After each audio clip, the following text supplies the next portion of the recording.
Johnson, Present. Councilmember Nelson, Present. Councilmember Land. Present. Councilmember Schneider. Present. I'll note that Deputy Mayor Christianopoulos will be late, so I'll mark her excused at this point. Thank you. Could we have the standing for the Pledge of Allegiance?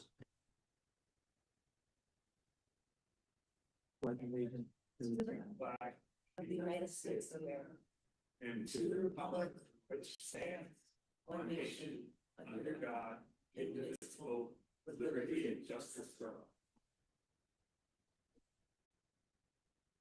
Thank you. And now our new tradition, we're having students come from the different schools to read our land acknowledgement.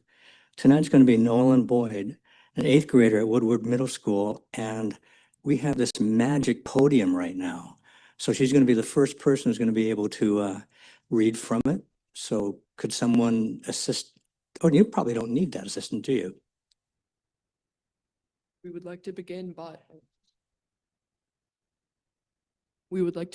acknowledging. The mic's, the mic on?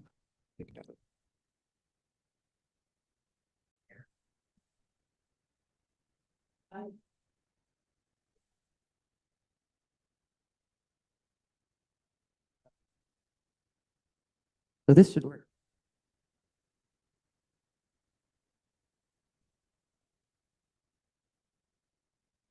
We would like Thank to you. begin by acknowledging that the land on which we gather is within the ancestral territory of the Suquamish people, people of clear salt water, expert fishermen, canoe builders, and basque weavers. The Suquamish people live in harmony with the lands and waterways along Washington's central Salish Sea, as they have for thousands of years. Here, the Suquamish people live and protect the land and waters of their ancestors for future generations, as promised by the Point Elliott Treaty of 1855. Thank you very much, Nolan. Please stay up here.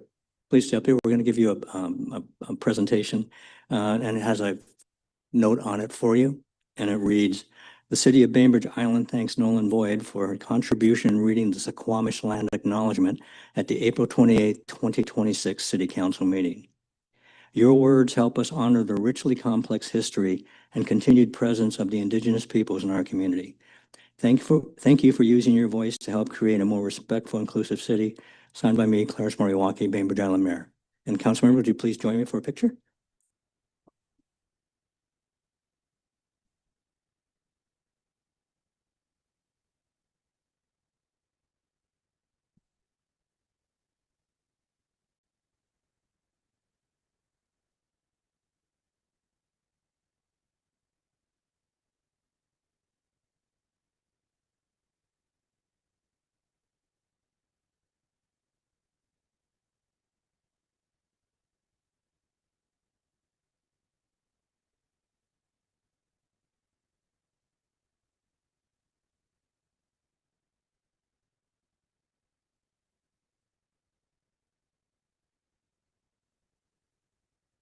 Our next item, item 2, approve agenda. I would welcome a motion to approve the agenda. So moved. Second. Moved by Councilmember Fatmore Johnson, seconded by Councilmember Nelson to approve tonight's agenda. Any discussion? All those in favor, please say aye. I'm sorry, I had, Opposed? It's 5-0 and the chair votes aye, 6-0. Is there any conflict of interest that any council members need to announce at this time? no conflict of interest. I had wanted to add something to the agenda to remove, to rescind a motion from last meeting. Where do you do that? Point of We order. just already approved the it. agenda. So Yeah, it's kind of late for that, actually. I'm sorry. But in the interest of trying to be fair to all our council members, if the body is agreeable to have that added, if there's a true concern, I will not allow it. I agree. What is it you're trying to do? Say. I just wanted to rescind a motion that I made last week because there's a lot of confusion. It's not clear. I listened to the steering committee yesterday and they said that they weren't clear. So it seemed that for the good of the body, I should withdraw the motion. Well, we've already approved the agenda as presented, so. Councilmember Nelson. I would say if she has a particular item to bring before the body, that she should follow the regular rules of requesting an agenda item and it going on communications and then being taken up by the body in sort of regular order. Councilmember Nelson makes a good point. The chair agrees. Okay, you can only do it the meeting after, though. Well, That's what I had said it to you in the thing and I just was not paying attention and just zoning out. Sorry. Get some legal. Councilmember Scheider. This is not a Robert's Rules kind of thing. I just want to share some support. I think that these motions to approve the agenda do happen rather quickly. So I think if the rest of us are agreeable, we could try it again. Understood. I did, when the motion was presented, I did allow anybody to comment. That was a moment to do that. Councilmember Fenton Johnson. No, I support it. I mean, if it's her motion, she wants to rescind, it's not somebody else's motion. Yeah. Councilor Matthews. Okay, so I move to, Well, we haven't agreed yet to Oh. amend the agenda. I've had some concern from some council members not to allow that. I mean, I continue to believe that we voted on this, we approved the agenda, and that the time to raise that was the time that the agenda was put before the body and voted on. is that the only place that can happen? Point of order. Oh, no, you haven't finished. Go ahead, Councilor. Yeah. Okay, sorry, go ahead. Were you first, Councilmember Fenton Johnson? No, Okay, Councilor Matthews. City Attorney, is there any other place that you can rescind a motion from a prior meeting? You might suggest council announcements? Great question, Councilmember Matthews. Perhaps going through the governance rules adopted by council, perhaps the motion to reconsider the approval of today's agenda, should that be reconsidered and reopened, then perhaps you could make that motion to add Okay. at that point. Okay. That's my And- suggestion, perhaps. Thank you. And as I understand Robert's rules, since everybody was on the prevailing side, you could make that motion. Okay. Thank you, City Attorney. I move to reconsider the agenda motion from earlier. I second. It's moved by Councilmember Matthews, seconded by Councilmember Fenton Johnson to reconsider the agenda. She's on the prevailing side. She can call that. Any discussion? Here's the gap. We should do that kind of stuff, right? Okay. All right. So all in favor, say aye. Aye. Opposed? Nay. Okay, that is 4-1 and chair votes aye. So it is 5-1. So now our next motion would be to Okay. approve the agenda and with the suggested whatever amendment you wish to have, Councilmember Matthews.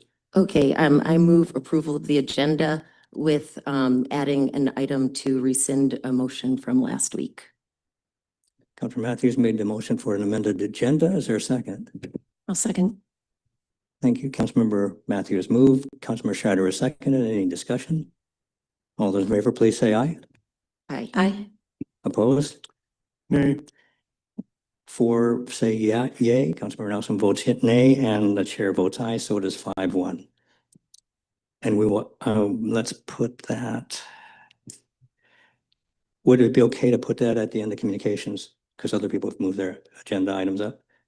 Would that be fair to the motion maker? To communications. I'd like to just do it after this, just get it done. Well, no, Usually it goes. No.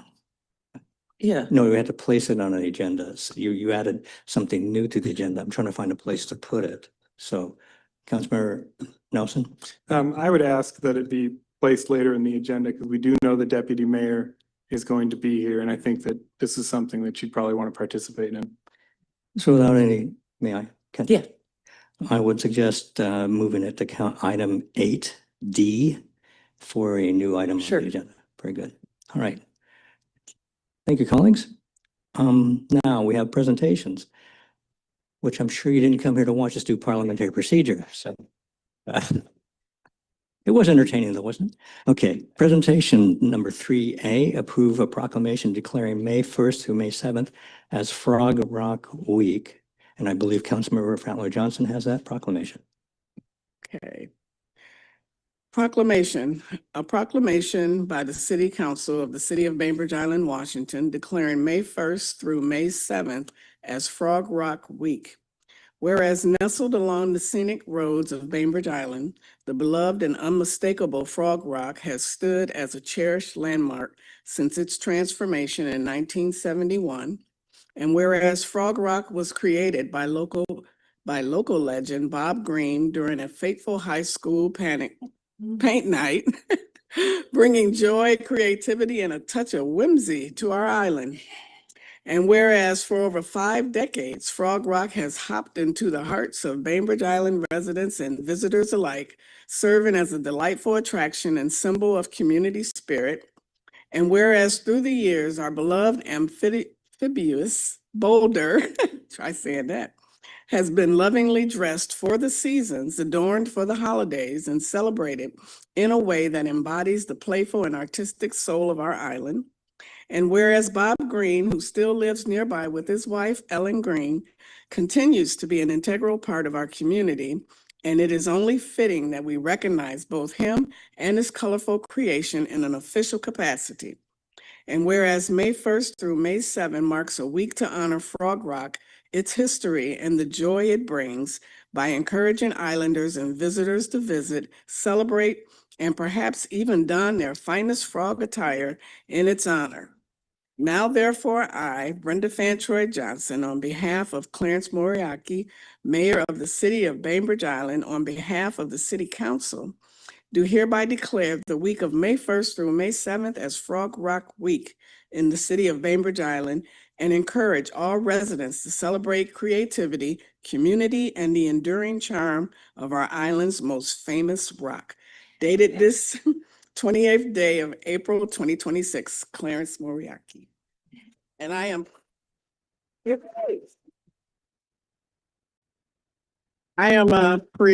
presenting this to Bob and Ellen Green, creators of Frog Rock.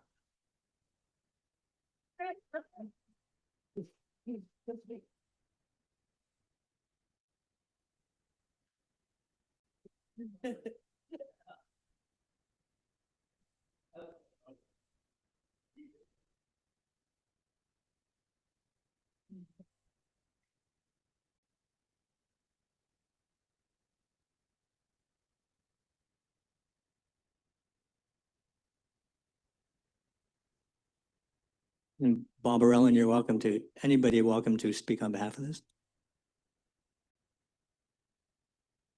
Thank you, City of Bainbridge Island, and thank you, Bob and Ellen. Well, unfortunately, Frog Rock couldn't be here with us tonight. Oh, Yeah, the Uber came and just drove right past as soon as he saw Frog Rock, so that was a no-go. And who are you? Would you please state your name first? Oh, my name is Denise Stoughton. Thank you. And he gave me this letter from the desk of Frog Rock to read to all of you. Thank you, Alex. I'm a little one. So, to the good people of Bainbridge Island, good evening. I regret my absence, though I remain quite firmly in place, as ever. I've had the great privilege of watching this island for many years now, through rain and sun and the rhythms of daily life, to be noticed, to be cared for, and quite unexpectedly, to become part of something shared is more than any ordinary rock might hope for. So I offer my quiet thanks and a gentle reminder that joy often lives in the most unassuming places, just waiting to be seen. I shall remain at my post at the bend in the road, watching over things as best I can. Thank you for letting me belong. Frog Rock. there's a motion. And there's a motion with this proclamation. I move to authorize the mayor to sign the proclamation for Frog Rock Week and add it to the list of annual proclamations that may be signed by the mayor without further council action. Second. Moved by Councilmember Franklin Johnson and seconded by Councilmember Nelson to take care of the business we should have had in the first place. So any discussion on that motion? All in favor, please say aye. Aye. Opposed? Council says 5-0, and the chair votes aye, 6-0. Thank you very much. And congratulations, Bob.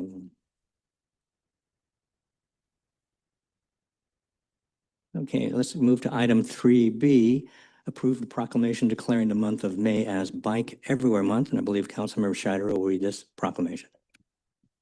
Thank you, Mayor. A proclamation by the City Council of the City of Bainbridge Island, Washington, declaring May as Bike Everywhere Month. Whereas May 13th is Bike Everywhere Day, and organizations around Washington State will be celebrating people biking, walking, and rolling to their destinations.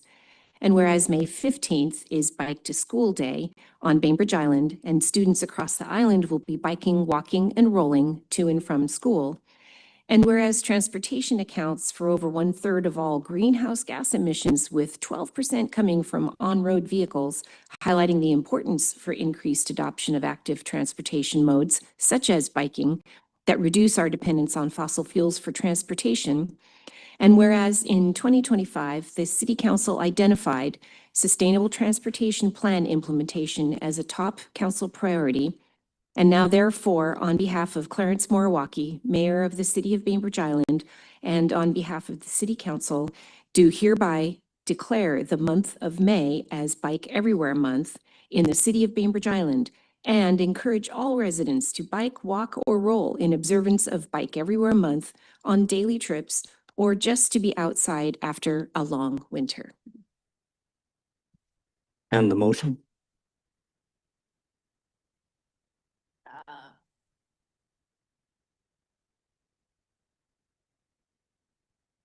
I move to authorize the mayor to sign the proclamation for Bike Everywhere Month and to add it to the list of annual proclamations that may be signed by the mayor without further council action. It's moved by Councilmember Scheider. Is there a second? Second. Moved by Councilmember Scheider, seconded by Councilmember Francois Johnson to approve this proclamation. Any discussion? All in favor, please say aye. Aye. Opposed? Nay. It is 4 yea, 1 nay, and the chair votes aye. It is 5-1. And receiving this proclamation is Elise Nelson and her daughter Riley.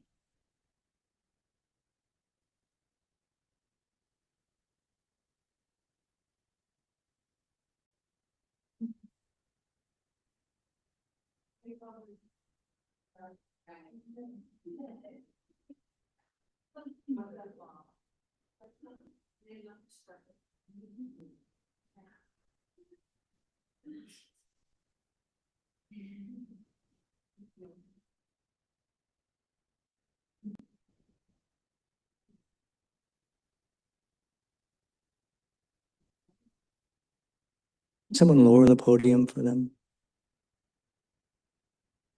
Yay.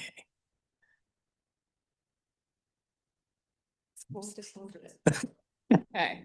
Hi, everyone. It's nice to be here with you tonight. My name is Elise Nelson. I am the president of Squeaky Wheels, and this is my daughter. What's your name? Okay, go ahead. I'm Riley and I like biking. All right. She's Riley and she likes biking. So it's an honor to be here tonight to accept this proclamation as May is Bike Everywhere Month on Bainbridge Island as the president of Squeaky Wheels, which is our local bicycle nonprofit. Biking is so much more than just exercise or recreation. It's how we connect to our schools, to parks, to homes and workplaces. When you're riding a bike, you are much more connected to the world around you and to each other. Cycling, it makes us healthier. It does ease traffic congestion. It supports our climate goals. It helps kids wake up in the morning and get a fresh dose, a dose of fresh air before their school day. But my favorite thing about bicycling is the joy. I rode down here tonight with my daughter Riley on the improved Madison bike path, and I love seeing so many more families out riding and walking on that important roadway. So let's keep pedaling forward towards safety, sustainability, and joy for everyone. I hope to see many Islanders out on the roads and trails this month. Thank you.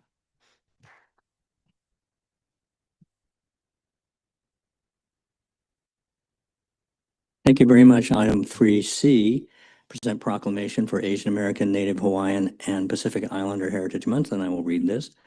A proclamation by the City Council of the City of Bainbridge Island, Washington, declaring the month of May 2026 as Asian American, Native Hawaiian, and Pacific Islander Heritage Month. Whereas the national celebration of Asian heritage began as a week-long commemoration in 1979 and then became a month-long commemoration in 1992. May was chosen to recognize the immigration of the first Japanese immigrants to the United States in May 1843 and to mark the anniversary of the completion of the Transcontinental Railroad, laid by a majority of Chinese immigrants, in May of 1869. Whereas Asian Pacific identity encompasses all 48 countries of the Asian continent and the 24 Pacific islands of Melanesia, Micronesia, and Polynesia. And whereas Asian American, Native Hawaiian, and Pacific Islander, AANHPI, Heritage Month is observed in the United States to recognize the numerous contributions made by AANHPI people to the history, culture, and achievements of our nation. And whereas AANHPI people have lived and worked in Washington since before its statehood and play an integral part in the heritage of Bainbridge Island, and whereas AANHPI people continue to make significant contributions to the cultural and economic fabric of our nation and city with resilience and strength despite past and present barriers of safety and inclusion. And whereas the City of Bainbridge Island honors the irreplaceable legacy of our AANHPI communities that strengthen our island today and into the future. And whereas we hope residents of Bainbridge Island seek out the multitudes of Asian American, Native Hawaiian, and Pacific Islander engagement opportunities throughout the year, including the new Morales Farms sign ribbon cutting on May 1st and Bainbridge Island's third Asian Arts and Heritage Festival this month. Now, therefore, I, Clarence Moriwaki, Mayor of the City of Bainbridge Island, on behalf of the City Council, do hereby declare the month of May 2026 as Asian American, Native Hawaiian, and Pacific Islander Heritage Month in the City of Bainbridge Island and encourage all residents to join us in paying tribute to the generations of AANHPI people who have enriched our history and are instrumental to our future. Dated its 28th day of May on April 2006. Clarence Moriwaki. And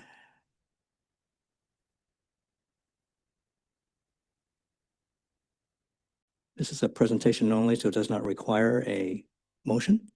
And giving this presentation will be Vicky Morales and Brittany Morak, daughter and granddaughter of Teddy Morales, the Morales Farm.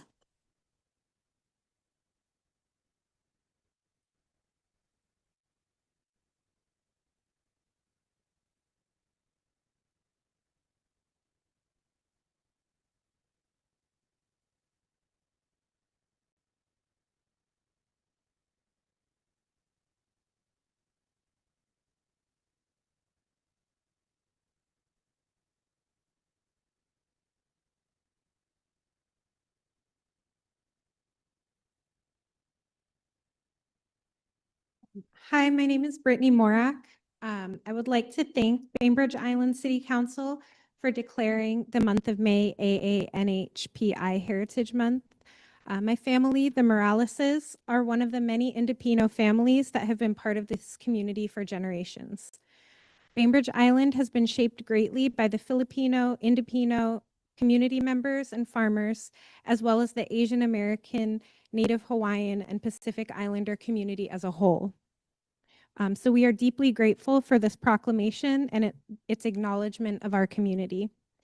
I also would like to encourage residents to attend the AANHPI events throughout the month of May, including the ribbon cutting ceremony for Morales Farms' new kiosk on May 1st, as well as the Asian Arts and Heritage Festival on May 31st. Thank you.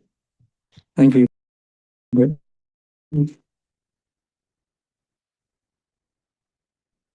And the ribbon cutting unveiling of that kiosk at the Morales Farm will take place at 3 o'clock on Friday, and the entire public's invited to attend.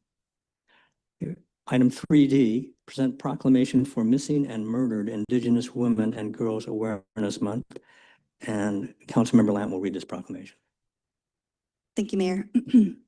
This is a proclamation by the City Council of the City of Bainbridge Island, Washington, proclaiming May 2026 as Missing and Murdered Indigenous Women and Girls Awareness Month.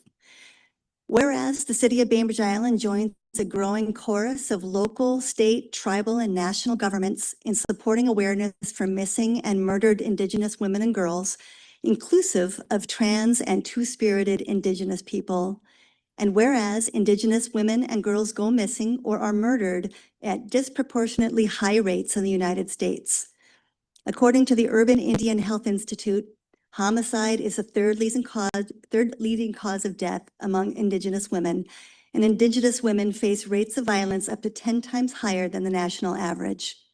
And whereas reasons for the lack of quality data about missing and murdered Indigenous women and girls, including underreporting, racial misclassification, poor relationships between law enforcement and American Indian and Alaska Native communities, poor record-keeping protocols, institutional racism in the media, and a lack of substantive relationships between journalists and American Indian and Alaska Native communities. And whereas a 2018 study found that Seattle is the only city with the highest case number of missing and murdered Indigenous women and girls, and Washington is the state with the second highest case number.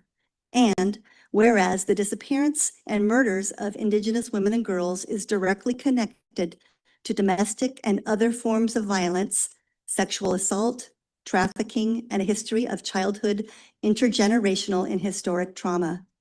And whereas the City of Bainbridge Island urges Islanders to wear red every May 5th to show solidarity, support, and to continue to raise awareness about the need to address systemic obstacles that contribute to the occurrence of missing and murdered Indigenous women and girls. Now, therefore, I, on behalf of the Mayor Clarence Morawaki of the City of Bainbridge Island, on behalf of the City Council, do hereby proclaim May 2026 as Missing and Murdered Indigenous Women and Girls Awareness Month and encourage all residents to join in this observance.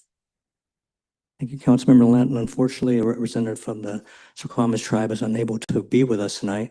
And so my recommendation would be to try to get on their agenda at the earliest possible moment, present it to them in their land, and anybody who would like to join, I'd be happy to welcome you to at that opportunity. Wonderful. Thank you. And to follow up on this, our Equity and Inclusion Manager, Anshu, will have some comments here. Hi. Oh, I'm going to use my new book. Just a second. There we go. All right. Yeah, there is a delay. We're still working out this new accessible podium. Thank you. And yes, it's unfortunate that Suquamish tribe wasn't able to attend today to receive the proclamation, but I did want to say thank you for recognizing and reading the proclamation and make you aware of an event that the Port Gamble S'Klallam tribe is hosting on May 5th. It is a missing and murdered Indigenous women and relatives walk, and that's another way to name the commemoration. It's happening on May 5th at noon, and it starts at the Gliding Eagle walking towards the tribal center. So all who would like to attend, there will be opening remarks and then the march and then some lunch provided. So I just wanted to make that aware to the public. Thank you. Thank you, Anshu. It seems like that might be the appropriate place to present this proclamation. Thank you. Now we'll move on to item 4, public comment. This is public's chance to speak. We like to keep it to 3 minutes. It's taken on individual agenda items during the meeting. We're accepting it from everyone, and during public comment during a hearing, public comment is simply received by the council with no response, and the council cannot deliberate on items that are not on the agenda. The lack of comment is not an endorsement or denial of the comment. So do we have a list of names? Thank you. So we'd be line up in order first, Elise Nelson, followed by Marcia Cutting. Elise Nelson? Oh, okay. Okay, Marcia Cutting, followed by Hannah Abrams. And Marcia, you get to pull that down there. Yeah.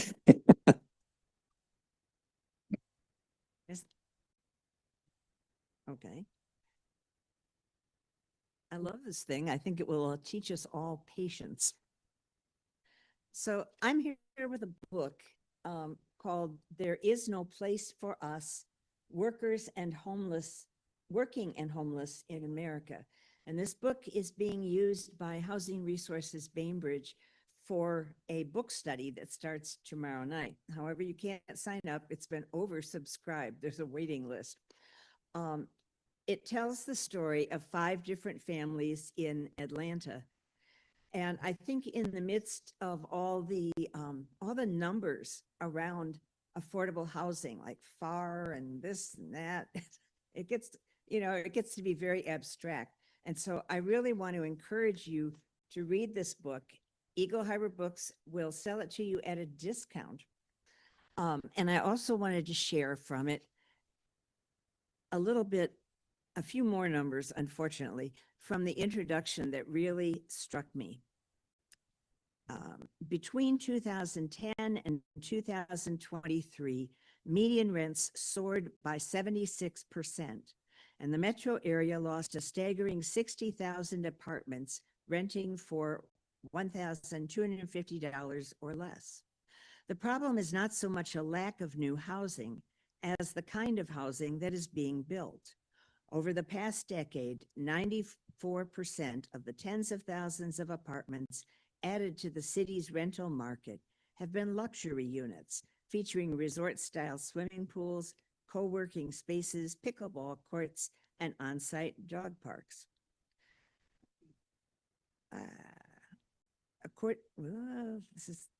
It's tough to skip around.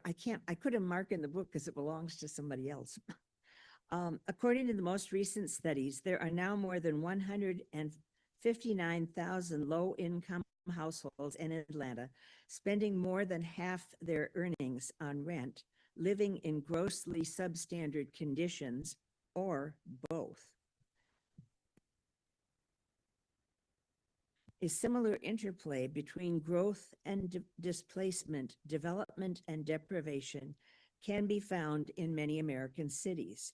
In these places, a low-wage job is homelessness waiting to happen. The slightest setback or unanticipated expense, minor car troubles, disrupted childcare, or brief illness can be disastrous. Outrageous housing costs would be less painful if incomes were rising at a comparable rate. But since 1985, rent prices nationwide have exceeded income gains by 325%. Some 53 million Americans, or almost half of the country's workers between the ages of 18 and 64, hold jobs that pay a median hourly wage of $10.22, which amounts to a mere $21,000 per year, below the poverty line for a family of 3. In Boston, a tenant earning the local minimum wage would have to log 141 hours per week to afford the same apartment. So I urge you to check out this book at Eagle Harbor and consider reading it to put some faces to the numbers. Thank you. Could you repeat the title, please? Yes, the title is There Is No Place for Us, Working and Homeless in America. Thank you, Marcia. Thank you. Hannah Abrams?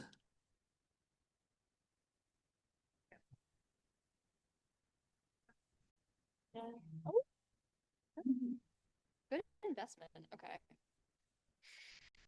Hello, my name is Hannah Abrams, and I was just at the youth advocacy event. And in the spirit of youth engagement, I wanted to give a speech about something that is truly dear to my heart. It's almost May, and to mark it, the city has declared it to some truly incredible causes. Yet one is missing from the list: Jewish American Heritage Month, or also known as JAM. I'm one of this island's Jewish Americans, yet I'm not the only one. There are hundreds, past and present, who have shaped this island's history, yet they go underrepresented and underappreciated. This city can change that. By recognizing Jewish American Heritage Month, it would be a significant shift in not only just the policy aspect, but the outreach to the Jewish community. It would be shining a signal that we matter and our voices matter. Please make sure our voices do matter, and I urge you to approve this proclamation. Thank you. Thank you, Hannah. City Clerk, is there anyone online who wishes to comment? All right. Thank you very much. Let's move to item number 5, consent agenda. Oh,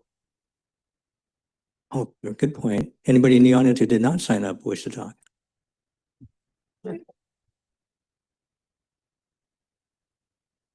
Good evening, City Council. My name is Akuye Karen Vargas. I just wanted to bring to the council the importance of May, is Historic Preservation Month. We used to have a Historic Preservation Commission, and we really need to make sure that we are looking at where historic preservation is moving. This is our 250th semi-quincentennial for our nation, for freedom. And we want to make sure that it's equitable when we talk about whose history we are protecting and preserving, what is being documented for our state. And so I just commend this council to really look into how do we make sure that we are doing the work of protecting and preserving historic contributions, human contributions of our diverse communities and their contributions to the building of our island as well as our county and our state. So I ask you all to think about how do we move forward with historic preservation for the month of May, and can we look at reinstating the Commission on Historic Preservation for our county. But I think that the Bainbridge Island City Commission here should lead that effort so that all of us can be at least in the Washington state when it comes down to historic preservation and the contributions we have made here. Thank you. Thank you very much. Sorry, I didn't recognize you. Anyone else in the audience would like to? Here's your chance. Going once, going twice. All right. Move to item number 5, consent agenda. Councilmember Nelson. I wanted to pull items 5D and 5E. 5D and 5E.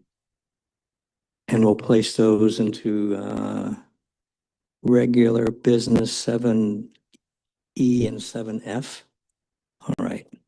So there's been the request to have those 2 items removed, items D and E, which will be placed on the agenda at 7E and 7F. Is there a motion to approve this? Second, I didn't move it. I move that items D and E be pulled from the consent agenda and moved as so noted. Point of order. Yes. They already have been moved. At this point, we just need a motion to Yeah. approve the consent agenda as amended. Right. I move to approve the consent agenda as amended. Is there a second? Thank you very much. Any discussion? All in favor of the amended motion for the consent agenda, please say aye. Aye. Aye. Opposed? 5A, and the chair votes aye, 6-0. All right, now this is going to be interesting. We have an acting interim city manager, and as Councilmember Nelson's pointed out, that's AI. And he's our public works director, so I'm sure his batteries are fully charged for this. So thank you. Thank you, Mayor. Just 2 announcements this evening. One is related to the city's e-bike voucher program, which starts up on May 13th. This year's program is going to be updated to respond to feedback from last year's program participants. Voucher amounts have been increased to $500, $1,000, and $1,500. And there's more budget now dedicated to the low income or the income qualified applicants for the program. 16 and 17-year-olds are also now available to participate in the program as well. The e-bike vouchers can be redeemed for purchase of a Class Class 3 e-bike in addition to Class 1 and Class 2 e-bikes. And the city is partnering with a number of different local bike shops, including Infinity Cyclery in Paulsbo, Classic Cycle, and Bainbridge Bicycle Company here on the island. The changes provide greater choice and flexibility for voucher recipients to choose the e-bike that best fits their needs. So anyone who's interested in applying for a voucher can look at the city's website and find a link to that beginning on May 13th. And then secondly, I wanted to acknowledge the city's planning director. And this is her last week at the city of Bainbridge Island, her last city council meeting. We are very lucky to have had work with Patty Charnas and have her have us as our last stop on her 30-year career, having served Jefferson County as well as the Department of Interior and the U.S. Environmental Protection Agency. It's been such a pleasure working with Patty, and a lot of attention gets paid to the the long-range planning work that we do here in the city, because there's so much attention that goes into that. But Patty has also really been integral in helping to clear out our permit backlog and to update our permitting fees and to really get our permitting processes and organization much more in compliance and running efficiently. And I think that sometimes goes overlooked, and it's such an important piece of the work. And I'm so glad to have worked with Patty. So last chance to say this. Thank you, Planning Director Patty Charnas. Would you like to say anything? Thank you so much. Acting interim city manager, mayor, council people, thank you so much. As I prepare to step away from my role as planning director, I want to take a moment to express my sincere gratitude to each of you. And I wish the deputy mayor was here as well. It has been a privilege to work alongside you, and I've truly valued our relationship, both personal as well as professional. I deeply respect each one of you, and not only for your commitment to public service, but also for the unique talents, perspectives, and passions that you bring to this job. Together, we've navigated some very challenging and complex issues. Through it all, though, I've been continually impressed with how you've maintained civility and respect for one another, even when the topics before us were quite difficult. I think one example that was difficult for me, because I was a brand new planning director, was the redistricting, the redrawing of the ward maps based on responses to population shifts to ensure fair and balanced representation.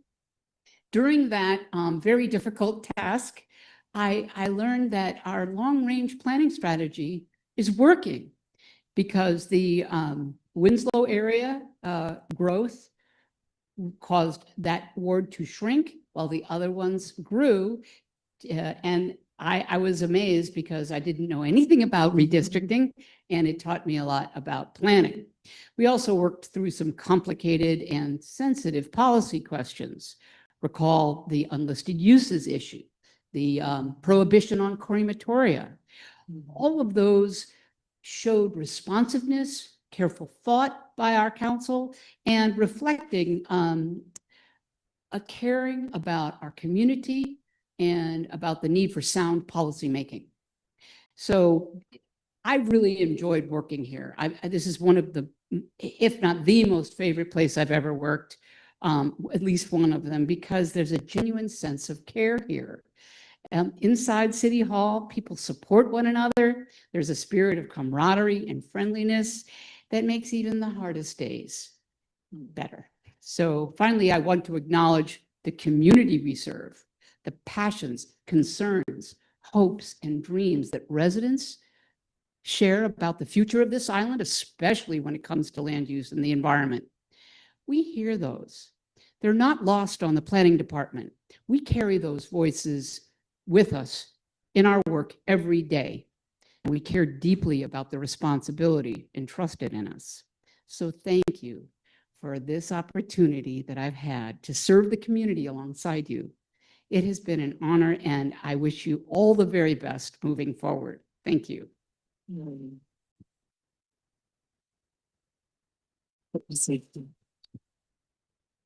Councilmember Matthews? Thank you so much, Mayor. Oh, Patty, I just had to say, thank you, for being here, for leading with such kindness, resilience. You're a regional leader in this space. So no matter where I traveled, I would always hear about you or somebody who'd worked with you. And so we're going to miss you so much. You got us to this point. Thank you for putting up with a lot of things you shouldn't have had to put up with. But all of that goes without saying. So thank you so much for being here. I guess I got to serve with you through Planning Commission, into council, and it's just always been a pleasure. So I got you some flowers because I. Councilmember Pratlow Johnson, then Councilmember Nelson. Yes, I just wanted to say thank you. You've been a pleasure to work with, and you've taught me how to be more patient and to listen. So thank you, Patty. I'm going to miss you, though. And I'm going to miss your bear hugs when we meet each other at the grocery store. That's cool. Councilmember Nelson, then Councilmember Scheider. I just want to say thank you for your service and also your sense of humor. And I also just want to say, you know what, just enjoy that retirement. Have a glass of wine for me, okay? Councilmember Scheider.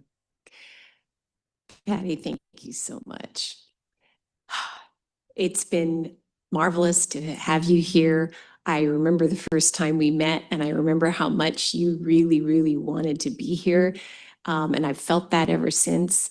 And you just have sort of approached everything with a big smile and a huge positive attitude.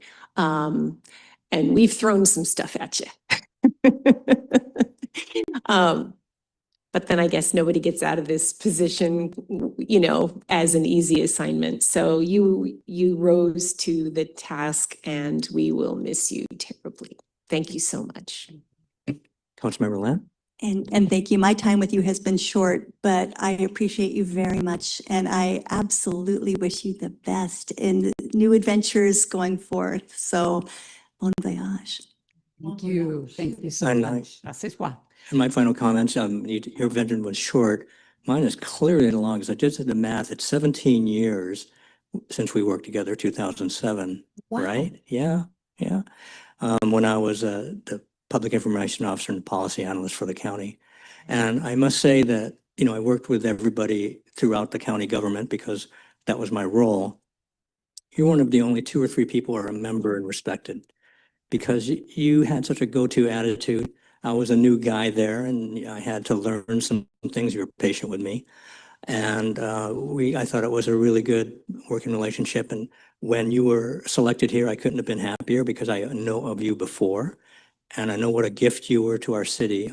Your previous works speak for themselves, and I believe your work here does. I realize it was kind of a spotlight, but you didn't wilter. You stayed, and you represent our city with such a positive attitude. So I really appreciate that. You made Bainbridge Island look good. Thank you, Thank Mayor. you. Thank you, Patty.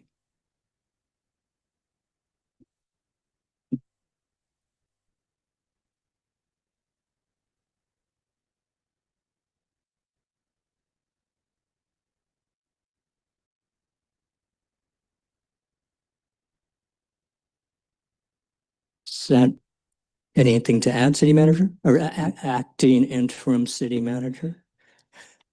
I'm good. Thank you, Mayor. Well, then I would like to add something, and this is a nice segue. Your announcement was such a surprise that you were leaving. We were just talking over dinner and mentioned that I was employee 43 at Sound Transit. You're probably employee 3,000 something. And it's their gain. But I was always suspected your thoroughness. I don't believe there was a question you couldn't answer. And if you didn't have the answer, we got the answer relatively quickly. And so that's really being professional in service to not the council, but to the public, because you were someone who could manage projects. And by the way, the projects that you've managed have been quite lasting. You came in during Winslow Way, which was a difficult thing, but right outside this building, the Madison Avenue Bundle project, it's already had a major impact on how people in our city. And I think a lot of people wouldn't go see Peter the Peacekeeper if it didn't have this wonderful walkway up there, because it's just so inviting to get up there. And it wouldn't have been. There's places that it would have been rather difficult for people to access that point. So those are lasting, that's not the projects. But I think you also led this department very well. And I think the department is really going to miss you. I don't know what size of shoes you have, but they're going to be hard to fill. So thank you, Chris.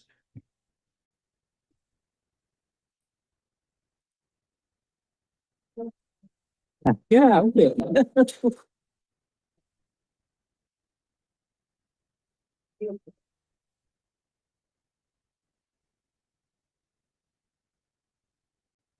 Councilmember Scheider? Thank you. I wasn't sure whether tonight was the night that we were saying goodbye to Chris, but I think one of the first projects that I remember you being deeply involved in was our very little kind of stub of the STO that went past the that crossed the street and went onward. I could be wrong about that, but it was a while ago. And it's almost like that's a promise, right? That's a promise. We're going to keep going with it. And you have just been so dedicated to making the infrastructure of this island better and making the island a better place. And you know my personal commitments to the multimodal and bike, walk and roll and all of that. And boy, have you made a stamp on this community. So I wish you all the best. Councilmember Matthews? Thanks, Mayor. Just wanted to say thank you and congratulations. You've done so much here and it'll be really cool to see you put your stamp on sound transit. And one thing I think about you is how responsive you always are, even to sometimes uncomfortable or a little bit vitriolic emails. You always get right in there, respond, and either you or your team do something about it. And so I really admire that and your work ethic and all the things you've done. So congratulations. Thanks for all of your service with us. Councilmember Fenton Johnson, then Councilmember Nelson. Yeah, I just wanted to second that. You know, you've been very responsive. I know as a new council member, not knowing who to go to for what, you were there to help me when my constituents was emailing me about rainwater and slope and all of this. And I knew exactly to come to you, and you would send somebody out there to look at their road and to help me understand what it was the city could do. So I appreciate that. Councilmember Nelson, then Councilmember Land. Yeah, I want to thank you for your service and wish you the best in your next job. And I also want to say, I want to thank you for being so responsive. And when we have questions about various contentious issues, you respond right away. You help me to understand the sewer capacity and the upgrades that were going to happen. But in particular, I gotta say, we get so many emails about the head of the bay, and you're still responding to those. And thanks to, I mean, we all complained a lot, and then all of a sudden they sent in the trucks and started busting up that pedestrian island, and now it's a lot smaller. So also thank you for being responsive to the community and the community concerns. So I just wish you all the luck in your next job. Okay. And Councilmember Land. And I want to say thank you very much also. There's a lot of committees and commissions as well as your staff that will be missing you greatly. Seattle Transit is very lucky to have you, and maybe in 10 years you'll be back.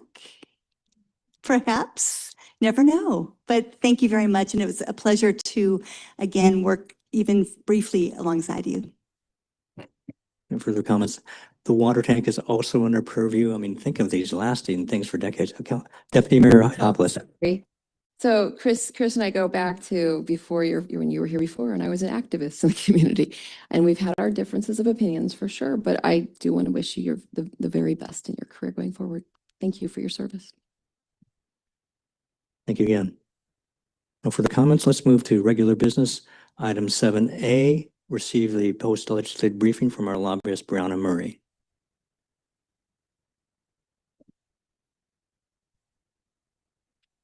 Good evening, Mayor, Council. It's a pleasure to be here this evening. I'll move that up just a little bit. Can you hear me okay? No? Okay, well, good evening. My name's Brianna Murray. I am a partner with Gordon Thomas Honeywell Government Relations, and I have the pleasure of serving as your state lobbyist before the Washington State Legislature. This evening, I am going to provide you with an overview of what occurred during the 2026 legislative session, which concluded on March 12th. Provide you with the outcome of the city's legislative priorities that you all adopted in fall of December 2025. Outline some additional legislative issues that the legislature chose to take up that are outside those defined legislative priorities that you all adopted, and then outline the next steps to advance your legislative program forward. So starting first with an overview of the 2026 legislative session. The legislature operates on a 2-year cycle, and this legislative session was the second year of that 2-year cycle. As such, it was a short legislative session scheduled to last 60 days. Democrats held strong majorities in both the House of Representatives and the state Senate, as well as holding the governor's office. As such, Democrats set the agenda items and major themes that were brought up throughout the legislative session. This year, those items included responding to actions from the federal government, advancing affordability for Washingtonians, and tax reform.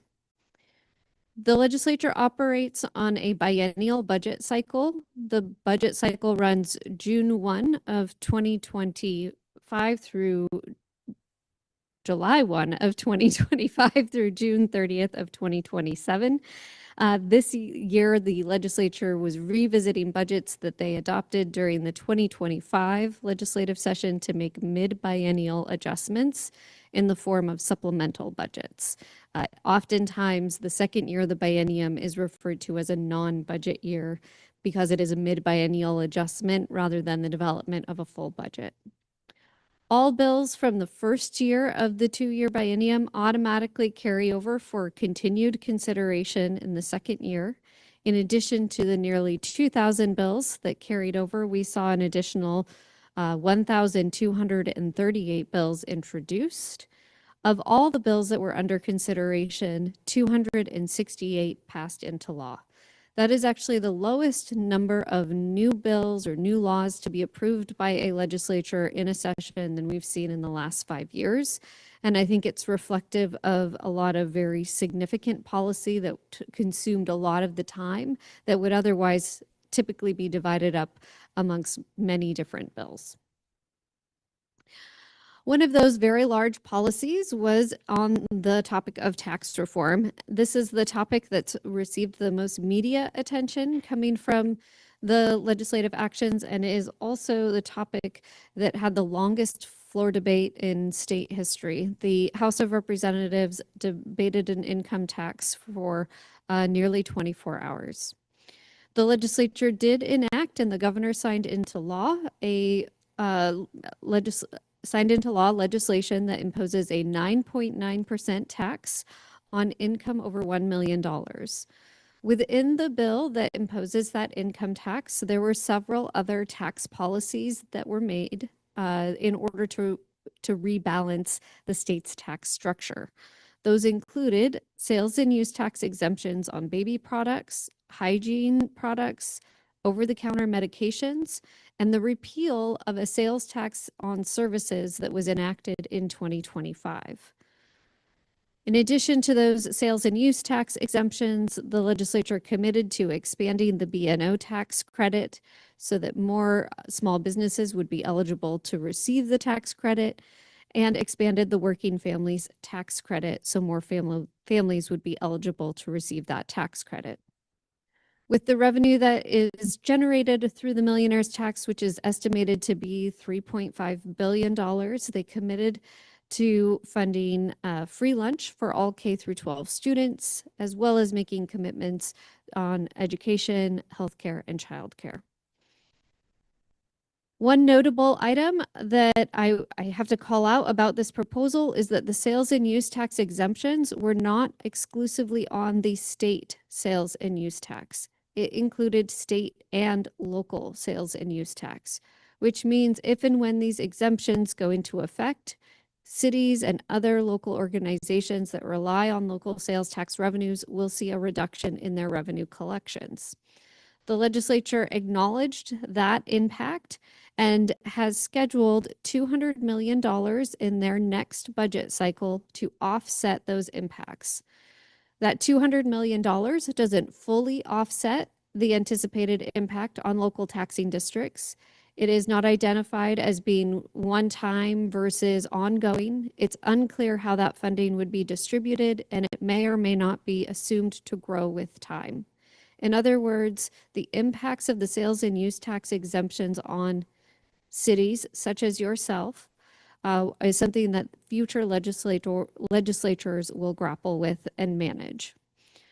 The income tax and the other tax policy decisions that were made within the same bill are the subject of litigation. There's been a legal challenge that has been filed arguing that the income tax is not constitutional.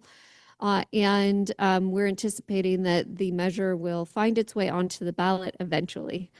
The tax is not anticipated to become effective until January 1 of 2028, and the associated sales and use tax exemptions and tax credit expansions aren't scheduled to go into effect until that same time and until or if the income tax is upheld. The other main tax revision that the legislature made this session was that they repealed a bill that was enacted during the 2025 session that significantly increased estate taxes. That the repeal essentially repeals the bill they enacted in 2025 and returns the estate taxes to what they were historically. Those are the major tax revisions that were made because the income tax and associated policies doesn't go into effect until 2028.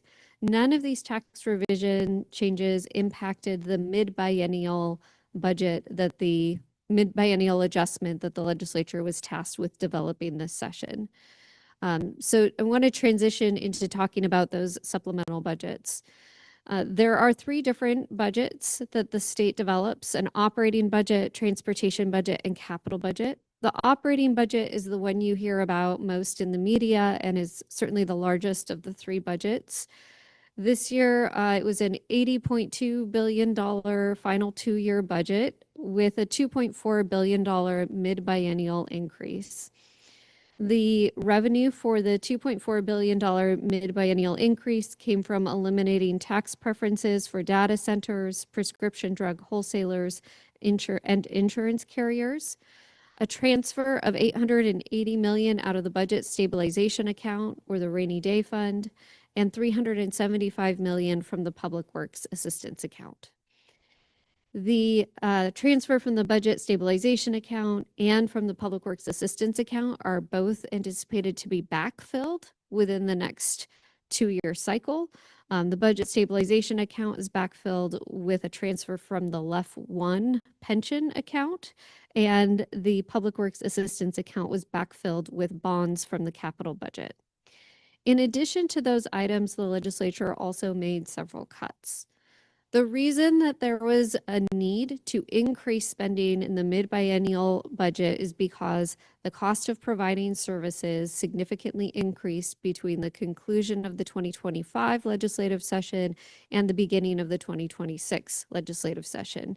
In other words, there were very few new programs, very few, if any, new programs that were allocated funding with that $2.4 billion. It went almost exclusively to continuing to fund existing programs, and the cost of those existing programs substantially increased.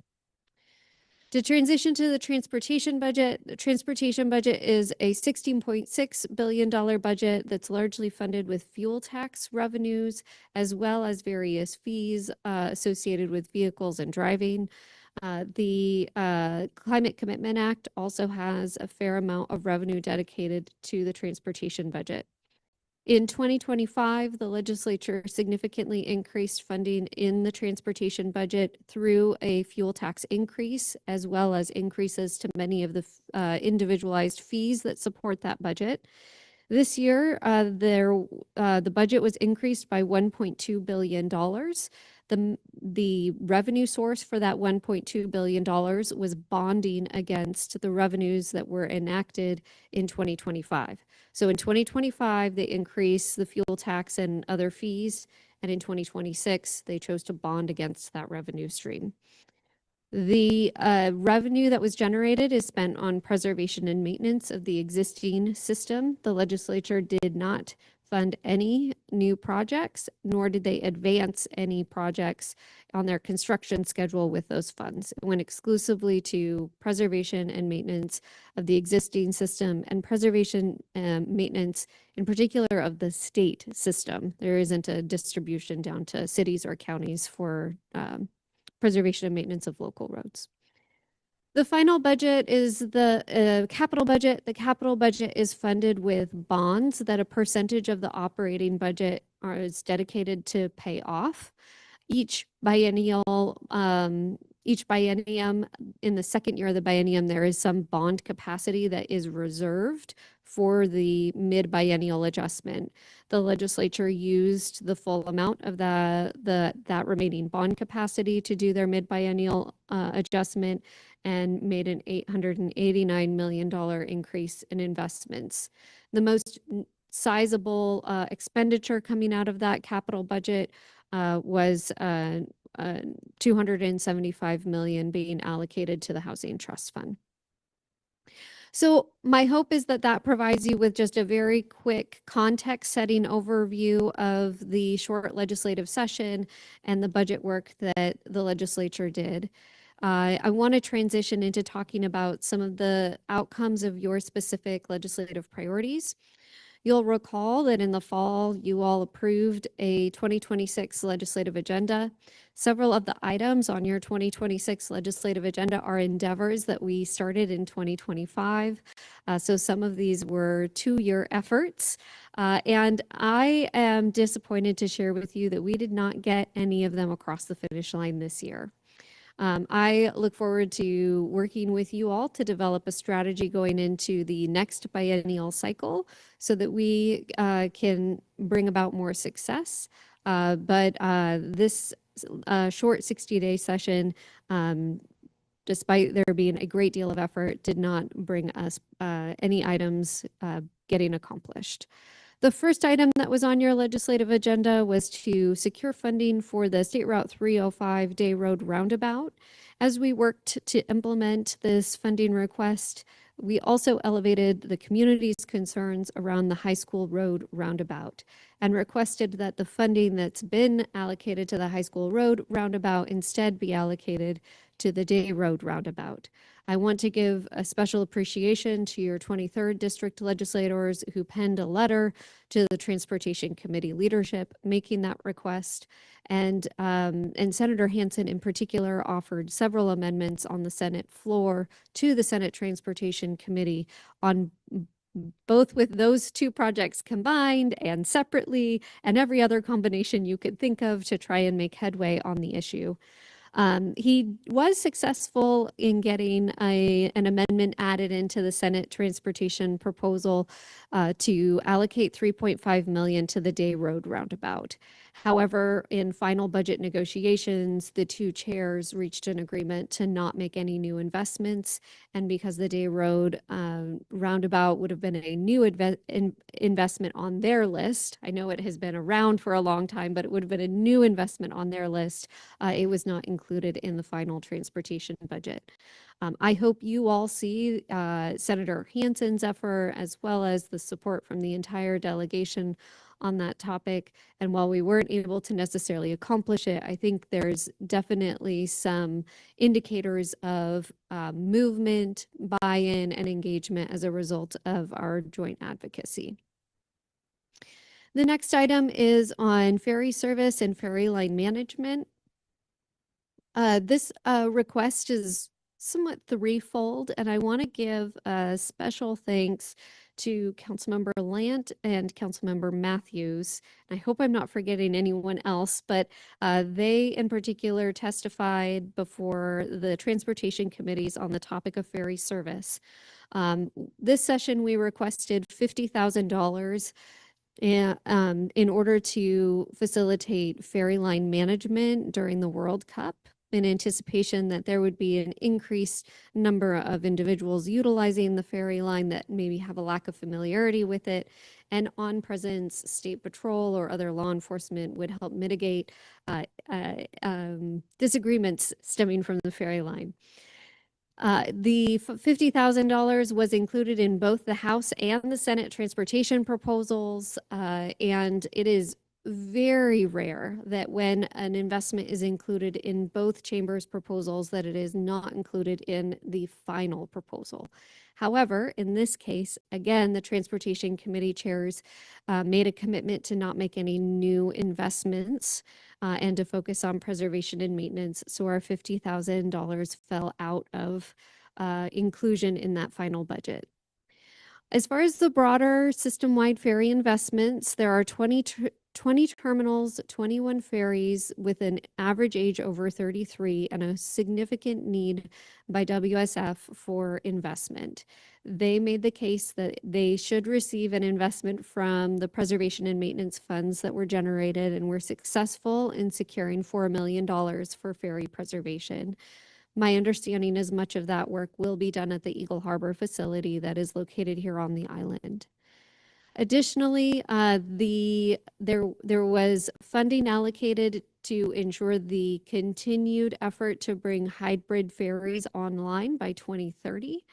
And $750,000 was allocated for a study on alternatives to hybrid ferries to look at whether or not there are different types or different ways of bringing new ferries into the state to support the ferry system.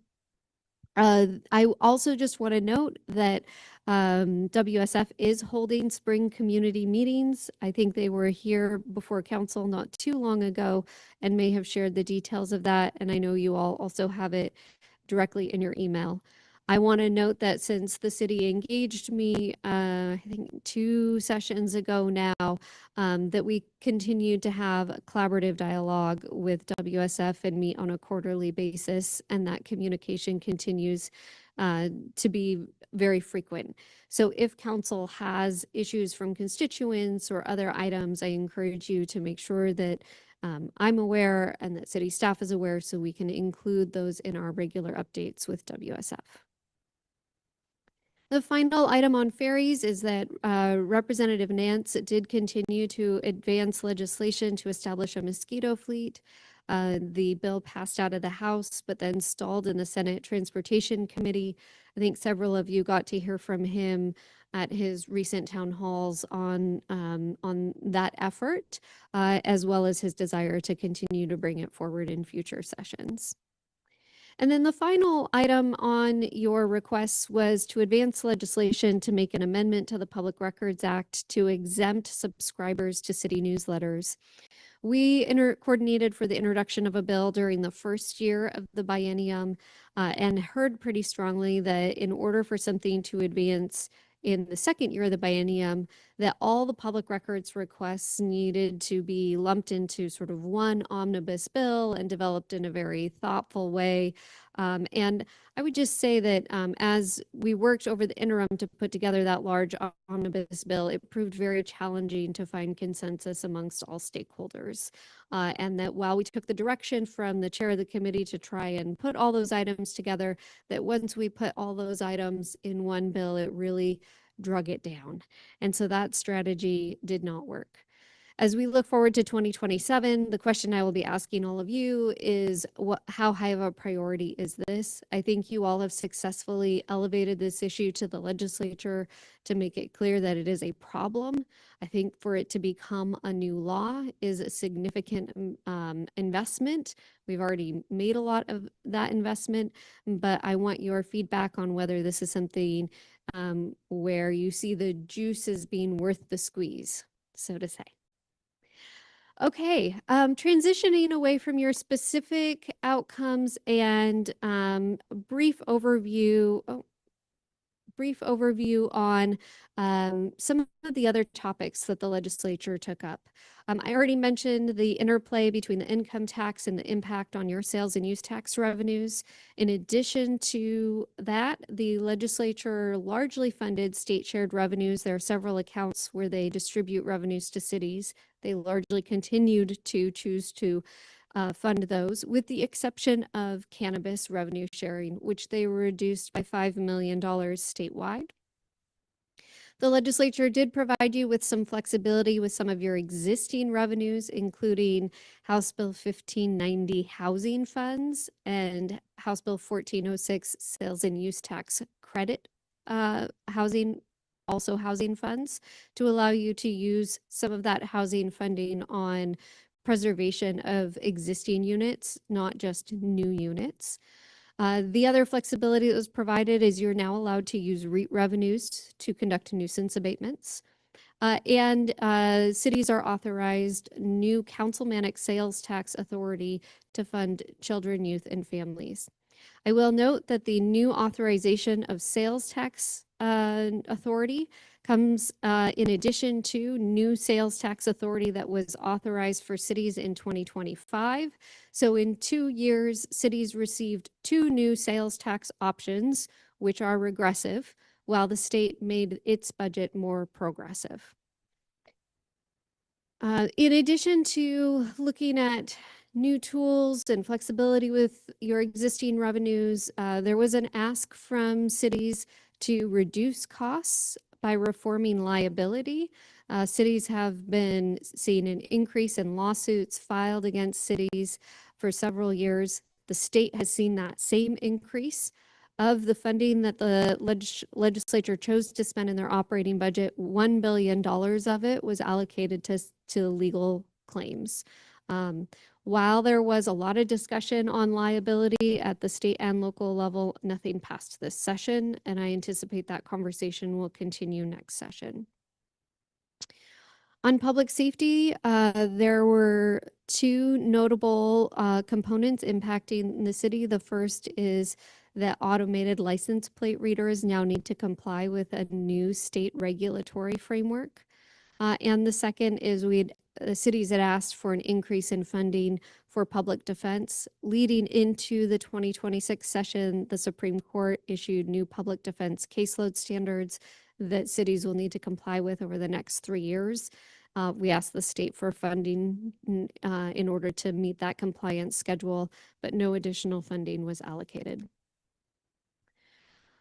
On housing, I mentioned the flexibility that was granted with the 2 existing housing revenue streams. In addition to that, the legislature approved House Bill 2266, which mandates how you all cite shelter, transitional housing, emergency housing, and permanent supportive housing.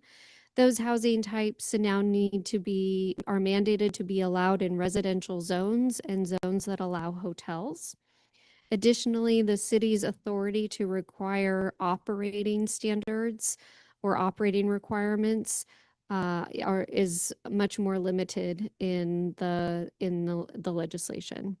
I will note that cities pushed back on that proposal, and there were several amendments made. My assessment as an advocate for you all, but also an advocate for multiple cities, is that the final version of the bill does reflect a fair amount of compromise. There was a lot of give to cities in that final version. I wanted to just call out a couple of preemptive bills that died this session after significant pushback from cities.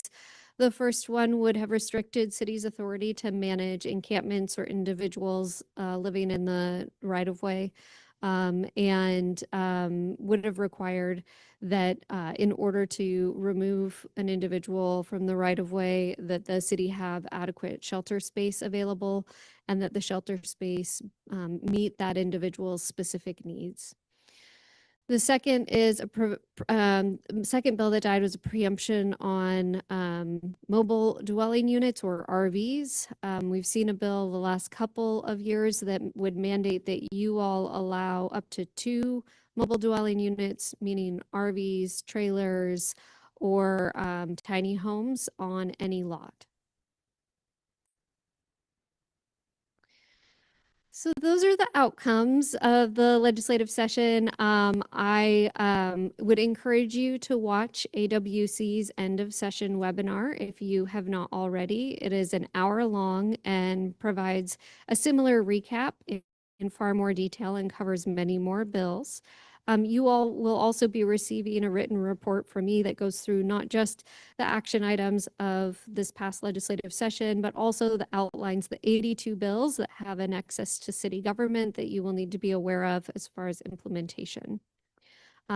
As I think about next steps for your legislative program, first and foremost, there's a fair amount of implementation that you all will need to be doing at the direction of the state legislature.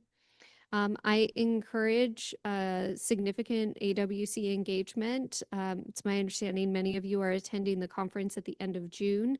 I look forward to seeing many of you there and to continuing to have dialogue on policy in their forums and settings. And then the third item is to plan and educate. I think it is important for you all to start thinking about the next biennium, the 27 and 28 sessions now. I think it is helpful to think about things in a biennial cycle. All members of the House and half the members of the Senate are up for re-election. Filing week is the first week in May, and there will be an August primary and a November election. The earlier you all can give me some indication of what you all want to accomplish this next biennium, the more effective I can be on your behalf as I engage in that campaign season and as I give you all guidance on how to elevate and raise the issues you deem as priorities. So I look forward to planning and educating. If you have ideas and concepts that you want to see considered in the 2027 legislative agenda, please reach out to me and let me know. And then the 2027 legislative session begins on January 11th, and I can't wait. My contact information is up there, and hopefully at this point you all know how to get a hold of me, and I'm happy to answer any questions you have about this past legislative session and hear thoughts of what's on your mind for the 2027 session. Thank you, Brianna, and thanks for your very comprehensive report and really good work. We knew it was going to be a tough lift. We didn't realize it was going to be such a cold flash in the face. Pretty sobering. Councilmember Nelson, then Deputy Mayor Hytopoulos.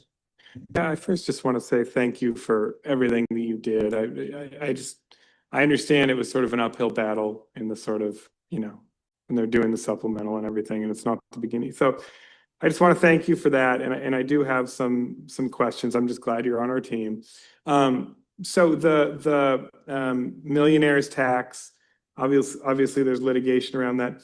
If the courts do find it unconstitutional, does that also strike down the sales and use tax exemptions?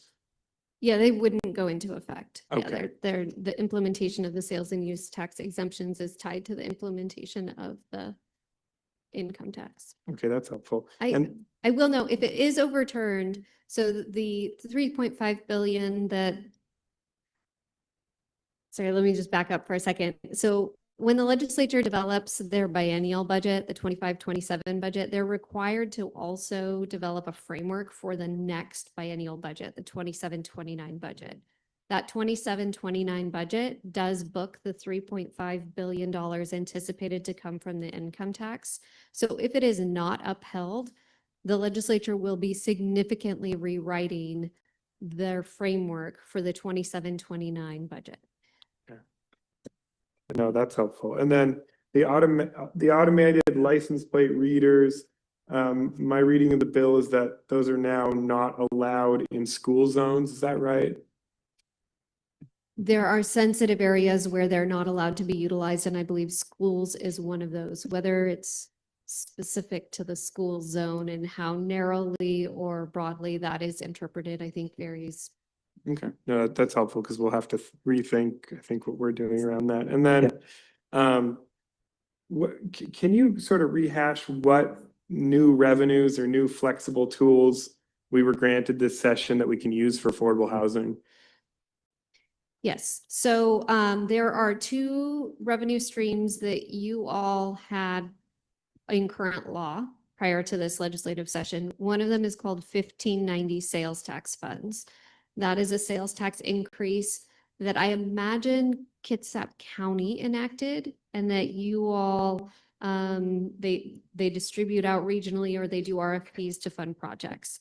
There are a subset of cities that chose to enact that sales tax instead of the county. I don't believe you all are one of those.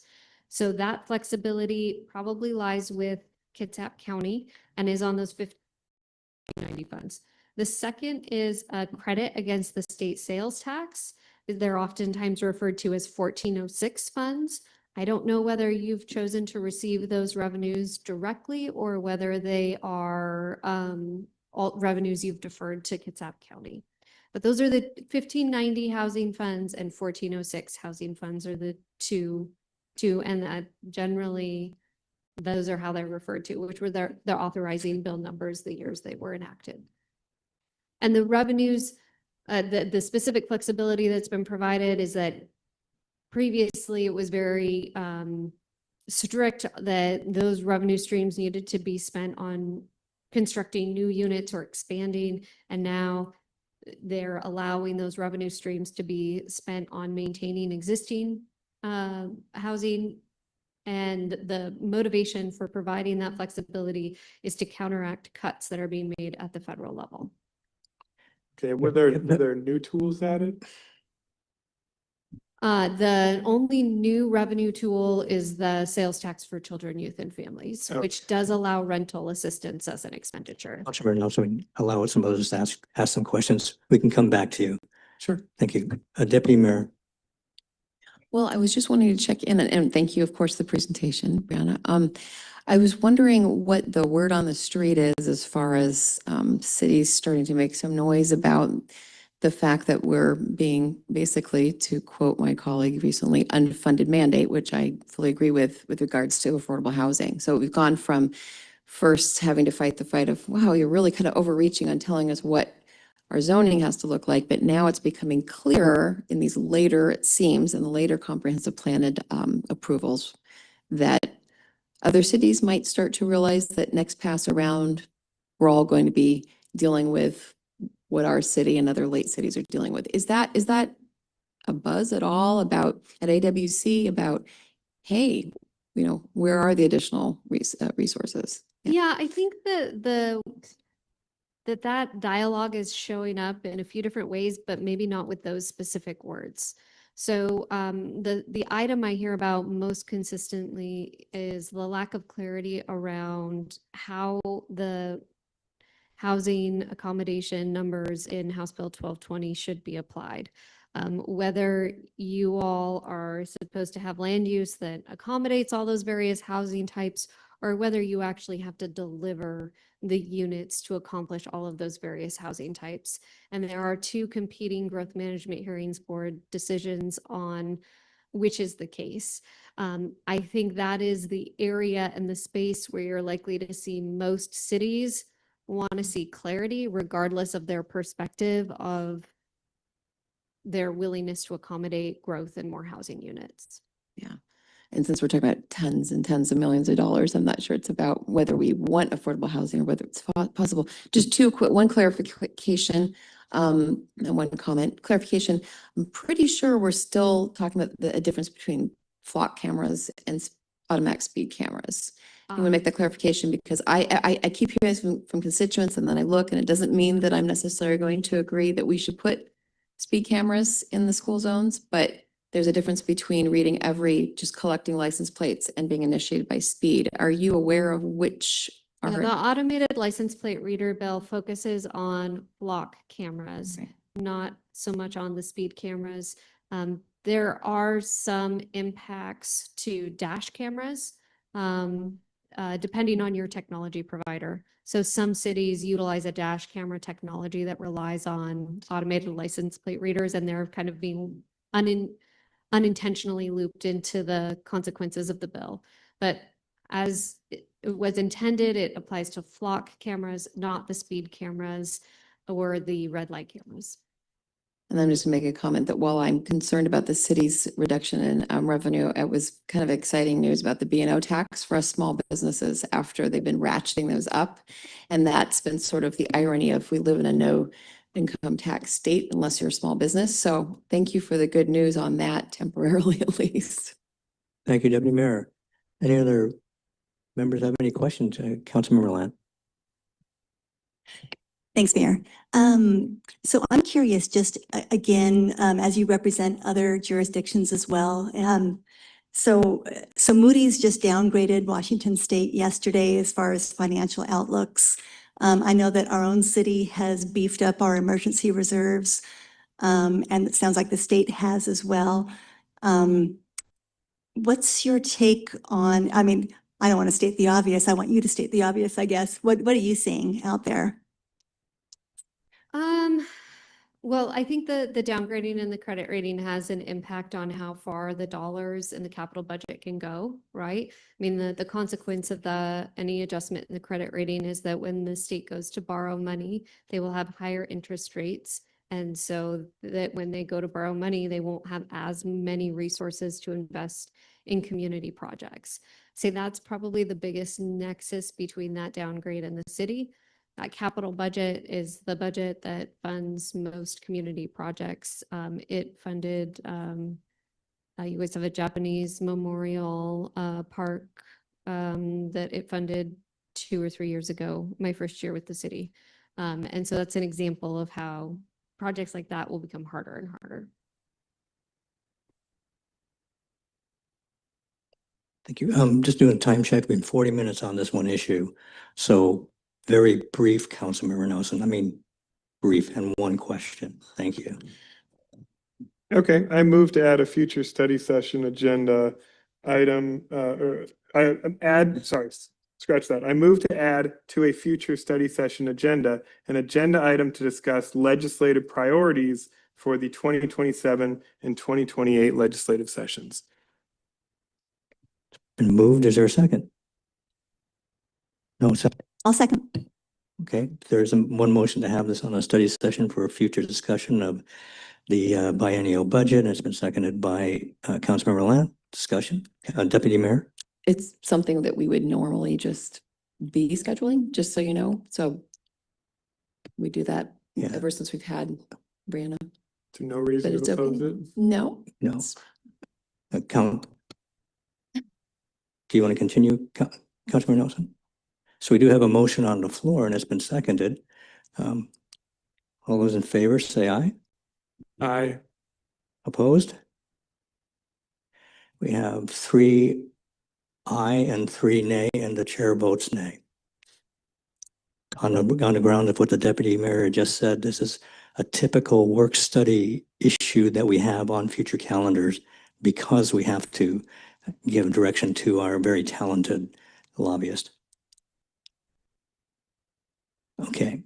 Item 7B, receive presentation on the process to update the 2020 climate action plan.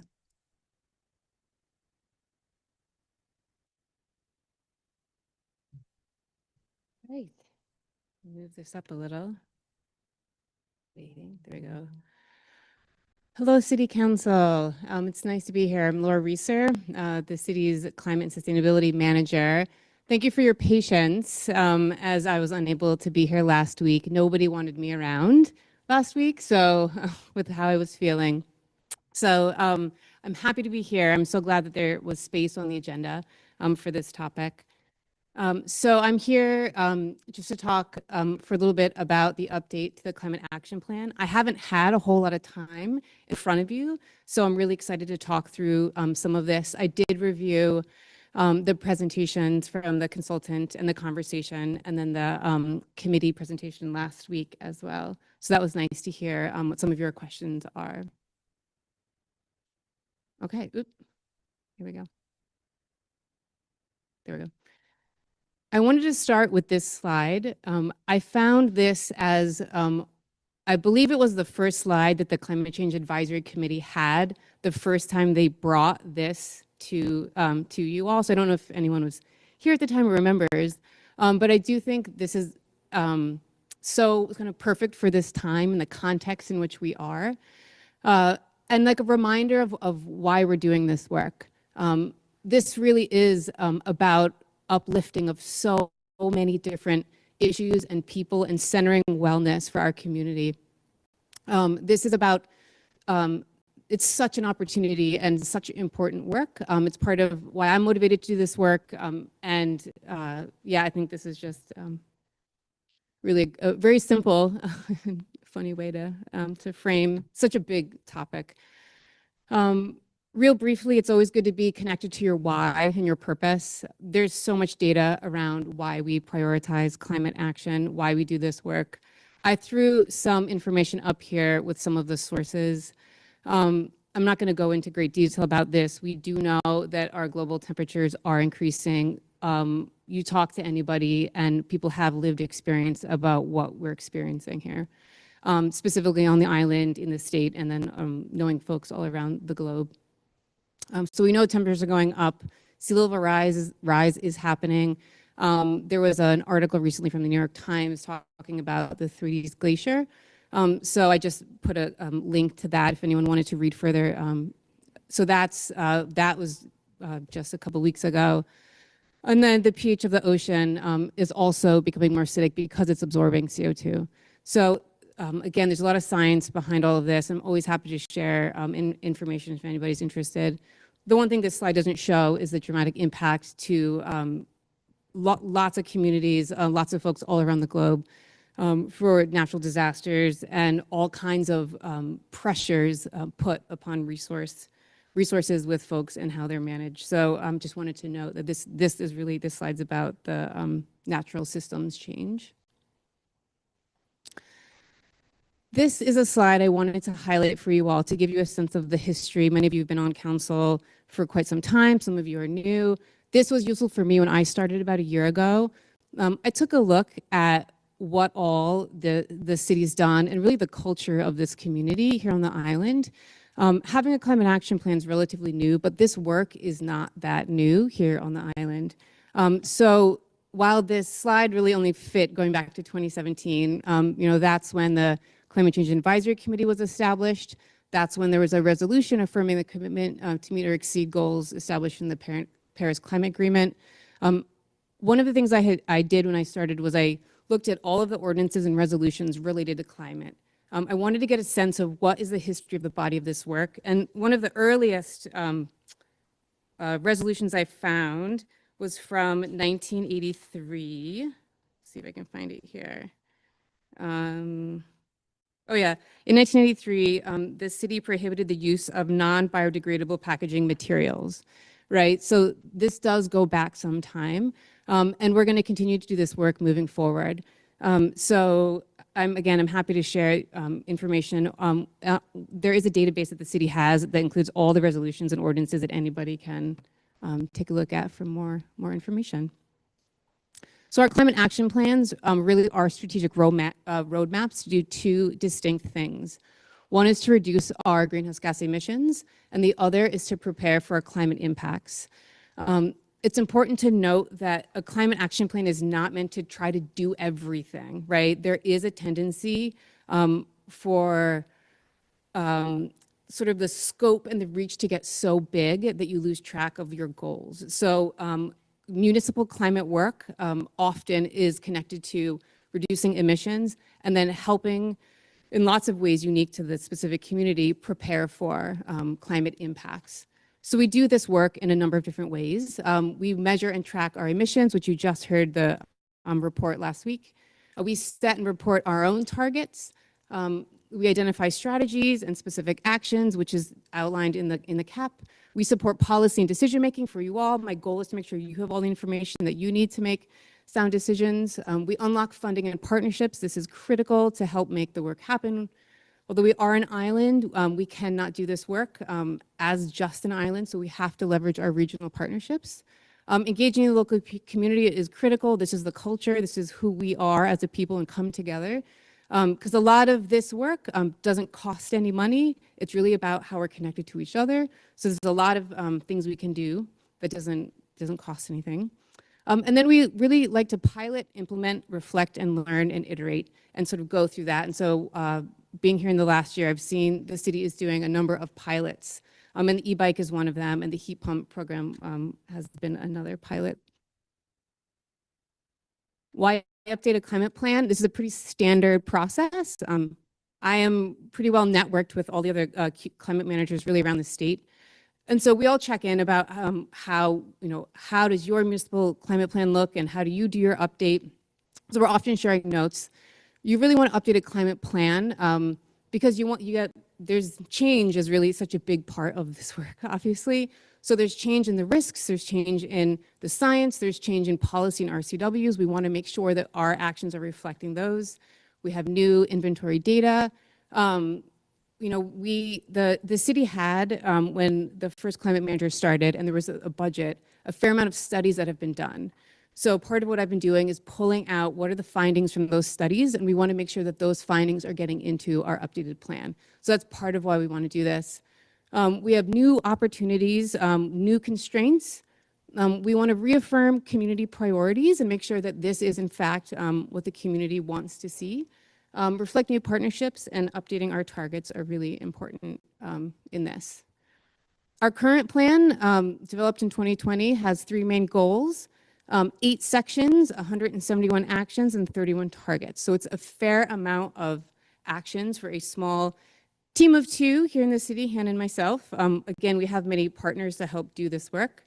And so one of the things I've also been doing this last year is trying to create some data visualization around our progress. So on the right is a dashboard that I just got up on our website to help show us how we're doing towards moving towards completion of actions. Now, this only goes so far to say like number of actions completed. This doesn't go into the like, so what? Like what happened and what changed. So I just want to note that I'll be publishing twice a year an annual report. I did a mid-year report for 25 and an end-of-the-year report. Those are both on the website as well. I'm happy to send it to you as well if you have a hard time finding it. The annual report goes into more depth as to what's behind like a completed action, say, for example.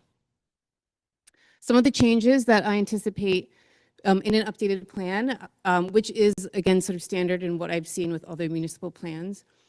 Right now, the Climate Action Plan is integrated, our community actions and our municipal actions. One of the things I do recommend is to separate out, so we have a unique municipal plan that also follows with our greenhouse gas inventory. We have a unique greenhouse gas inventory. This is the space that we have, we really can like have an area of influence and control. It's essentially our operations. So we have a set of strategies we can implement that rolls up to meet the goals. Same thing with our community work. Our community work is going to involve a lot of our partners, and the city's still involved in that. There's still actions we take that impact the community, so the city still has actions in the community plan. But I do think when we talk about fleet conversion, we talk about our commute benefits, when we talk about some specific strategies and actions that are unique to the city, it would be great to have it sort of, not that it's separate, but sort of in its own table, as it were, in the plan. So it's still gonna be one plan, but kind of 2 sections. One idea, which I've seen in other jurisdictions, and we did at Pierce County, was to build a 2-year work plan. So the cap is built along with the budget. It's really important to understand how we're gonna pay for this work. So instead of you can have your goals a little further out. But instead of the projects being so far in the future, they're a little bit closer in for our benchmarking and for project planning. And this gives a chance to like revisit and course correct depending what the project is. So changing the scale is one of the considerations. I anticipate that we will maintain our higher level goals. Of course, this is part of the conversation. Adjusting our targets and our strategies and actions is definitely something that we're working through. Consolidating, so we don't have so many actions. There's opportunity to sort of merge some together. Simplify the naming convention. And I really would like to help to build a plan that we can really evaluate and have metrics on. So you feel confident and the public feels confident in knowing like what's changed as a result of this investment of this work. And then calling out really an adaptation strategy. Some of the adaptation work is sort of embedded throughout and it gets a little lost in the weeds. So I'd love to pull that together to really highlight this is how we're going to be actively responding, which includes sea level rise and protections for fire mitigation. And this is some of the work that connects with our emergency manager and her programming. Strengthening reporting, this is something I'm really interested in doing. Here on the left, just an example, you heard the presentation last week with the reduction in our emissions. So we essentially need a 12% reduction to get to our 2025 goal. We can build in the budget doing another inventory for 2025 in 2027. So that's one of the things we can consider. On the right-hand side, I would like to create some indicators. So we're tracking and knowing, like, are we moving in the right direction with this work? So I just launched this on the website. This will continue to build. So we're looking at the number of EV registrations, the number of solar installations, the percentage of energy coming from those installations. And some of this data I'm getting is from Puget Sound Energy. So I have the sources there. Planning for resilient climate action is critical. This is really a foundational piece. The UW Climate Impacts Group outlined this framework, which I think is really quite critical, looking at our community's vulnerability, exposure, and then the hazards, and overlaying that to understand what part of our communities have the highest risk and how do we prioritize our climate plan and our investment to support those folks, because not everybody will weather the storm in the same way. So there's two key questions to consider. Are we planning for and building the climate resilient island we want and need? And do those activities, do our activities serve those with the highest risk? And then the last piece is really reaffirming our local priorities and partnerships. These are just a number of our partners. There are many, many more. There's been a lot more convenings, and we had a conference recently. We're doing the SolarRez workshops. We got to tour the PSE substation. I've been connecting with Department of Commerce on all of our solar and battery storage projects and feasibility studies. So this is a piece that's been really exciting, and I'm have really enjoyed getting to know other staff in these organizations, and it's continuing to build the network really here on the island. It's been great. This is my last slide. I'm just giving a sense of the timing. Just know, like, this is essentially like our timeline. It can be adjusted. You have a lot of other items on your agenda. So this last winter, I've been having conversations with our community-based organizations, tribal governments, our local nonprofits and partners. The great thing about updating a plan is that it helps to build bridges and create some new possibilities in the conversation. So that's what I'm seeing as sort of what's emerging as the opportunity and bringing that into the plan. Also integration of the Puget Sound Clean Air Agency's Regional Comprehensive Climate Action Plan. With the Climate Change Advisory Committee last month, we went through each section to see what actions from our regional plan we want to incorporate into our local plan. Right now, we have an online public survey that's open, so I need to get the word out about that. And then just moving through May and June, my goal is to have a draft available for the public to take a look at and comment on in June, and then back to you in July. Again, this, I would rather get this right than rush this. So yeah, so just know this is kind of where we are right now. And yeah, that's what I have for you. Do you have any questions? All right, thank you. Councilmember Nelson? No, Councilmember Matthews, then Councilmember Nelson. Thank you, Mayor. Just wanted to say thank you so much for your presentation, Laura. We're glad to have you with us today. Before you even came here, I heard so many great things about you from Councilmember Rumbaugh from Tacoma. Just like, you guys are so lucky, you're getting one of the best. And so it's been really great to have you here, and I look forward to getting to work more with you. There's one thing I've been interested in is your work with the Inter-County Climate Partnership. I've gotten to hear some of those meetings. Yes. And so I think that's also something important to speak about, so the body knows that you are also working regionally to make more of these things happen. Yep. Yeah. So I'm on a couple of regional groups. I came to this position already with a network of people already doing this work. So we often reach out to each other. I mean, I know folks in all the counties around us and with Kitsap. And then I'm very intentional about reaching out to folks in similar sized jurisdictions, because this work is,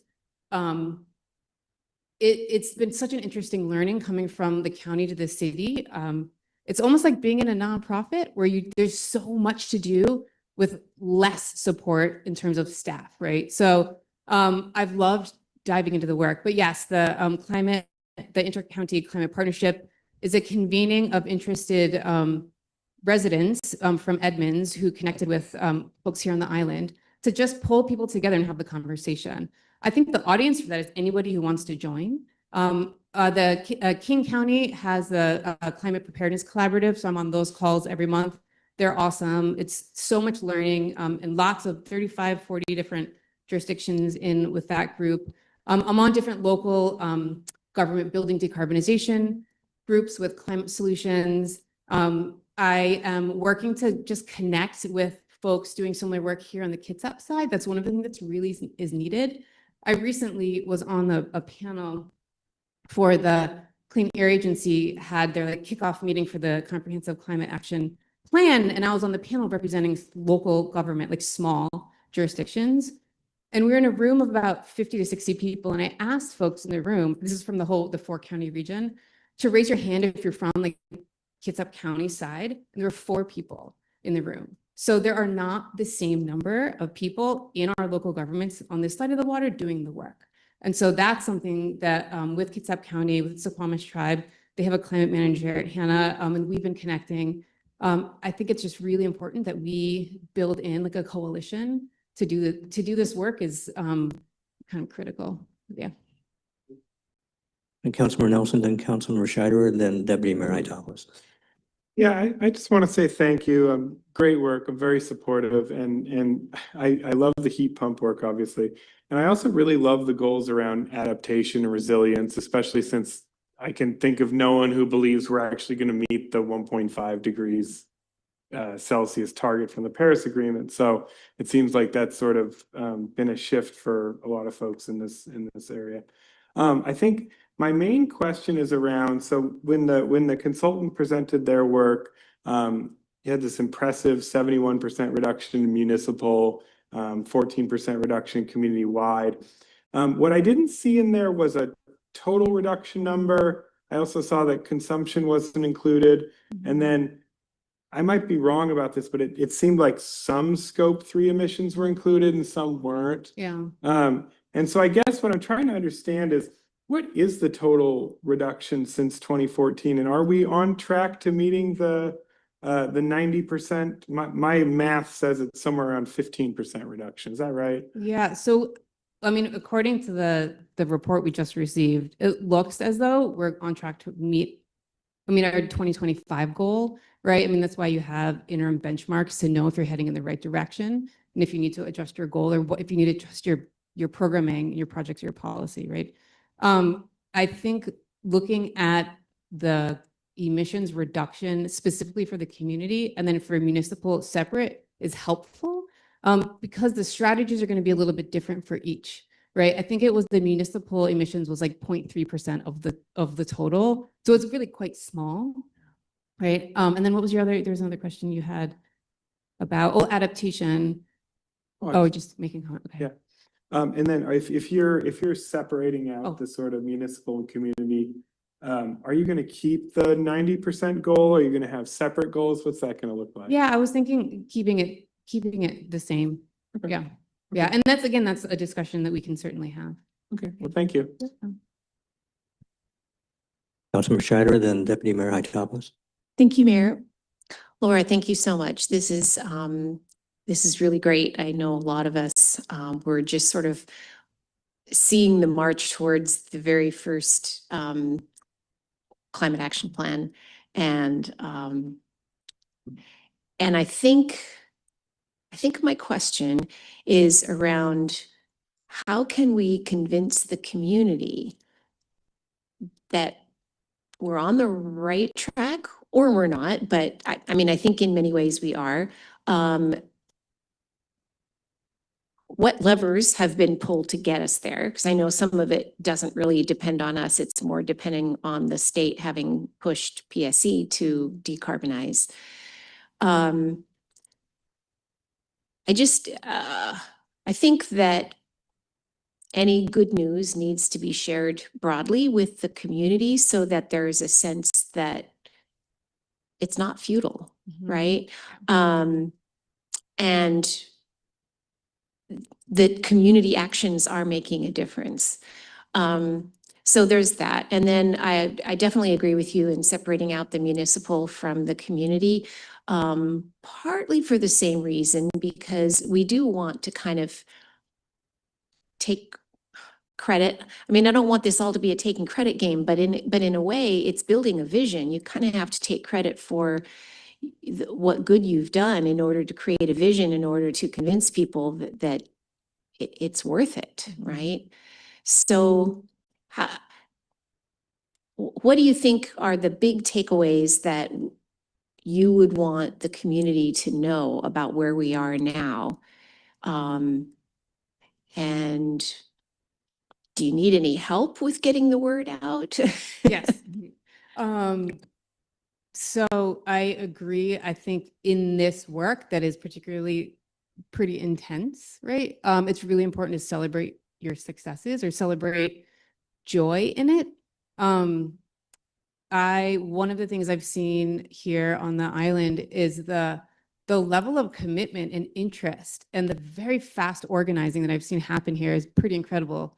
Specifically in this last, like, I don't know, 5 months, as just an example of what I think is very possible here when people step up to donate their time, if they have it, to something they care about and that brings them joy, is around renewable energy and solar power, right? One of the programs I brought in was the Solar Rise program because I knew about this already. And at the same time, there were a group of folks who really wanted to organize in this way. And so they, at the same time, started a program within Sustainable Bainbridge, right? And the fact that there's a nonprofit here where if you have an idea for a project and need an EIN and insurance, like you can basically spin off a potential future nonprofit to do this work.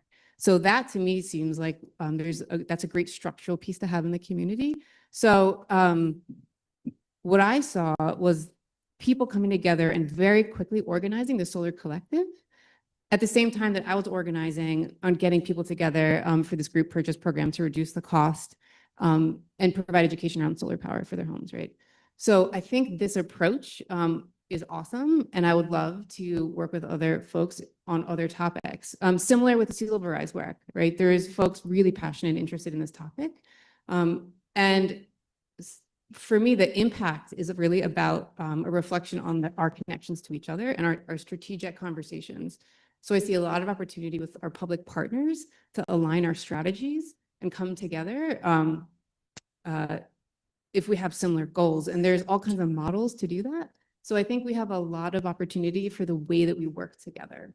Because we're all, there's only so much budget, so much staff. But if we come together more in a coalition type model, then I think we can bring our organizations into a space to work together, whether that's land management with our forests or sea level rise or building energy resilience, supporting the disaster hubs, right? There's so much that's happening. So I'll say that one of the things that I saw first, like when I first started, there's so much work that I think isn't really known. And so I am definitely working with our communications manager to help get the word out. And that's one of the things I mentioned with the committee is to help get the word out about there is so much great work happening, but my sense is that I don't know that everybody really knows about it. So I think helping to share that, the storytelling is really important piece of this. So. Deputy Mayor Hytopoulos, then Councilmember Frontline Johnson. Yeah, I just, especially since there's not committee reports tonight or anything, and CCAC met last night, seemed like a good time while it was fresh in my mind to just bring up that there was some frustration expressed about how we've kind of lost track of the EV readiness or et cetera for multifamily housing when we're about to go on potentially a whole lot of development after, which we hope will be affordable, after the comp plan. And so I was encouraging them, and because of course they've been told there's just not capacity now, and I've said there really isn't capacity right now. But I just thought I'd float it just like as a sort of a nod thing that I'm expecting to see that I was correct in encouraging them to bird dog this so that as we finish the comp plan, they're right there with any recommendations for what would be missed opportunities as development's starting. You know, back in the day, we tried to work on a green building code, et cetera, but kind of, so I'm just thinking, I'm correct, right, folks? We encourage them to come back to us when we get this comp plan done to help slide in there what we can to make this development fit the climate action plan. Yeah, okay. Councilmember Fallon Johnson. Thank you for the presentation. I wanted to ask you about, I mean, I was looking at the pictures, right, that you were showing, and some of the things that happened on this island, it seems like ought to be enough evidence for people to know that we have high tides, right? We experienced the heat bubble. And you're talking about the anticipated changes that are coming up. And I guess I wanted to know what work is being done towards adapting, you know, our plan to the things that we've been seeing. Yeah. Yep. So in terms of the sea level rise work, one of the pieces that just happened in 24, and I don't know if anyone came back to you to let you know, is that there was a sea level rise vulnerability assessment that was conducted with a story map. So if you haven't seen that story map, take a look. You can, it's really interactive, so you can zoom in. And they essentially, that tool is letting us know different emission scenarios globally, what we can anticipate for our highest risk shorelines.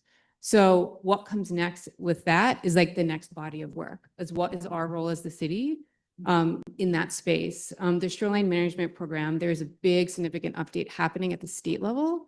So development of shorelines is going to be a big topic in 27.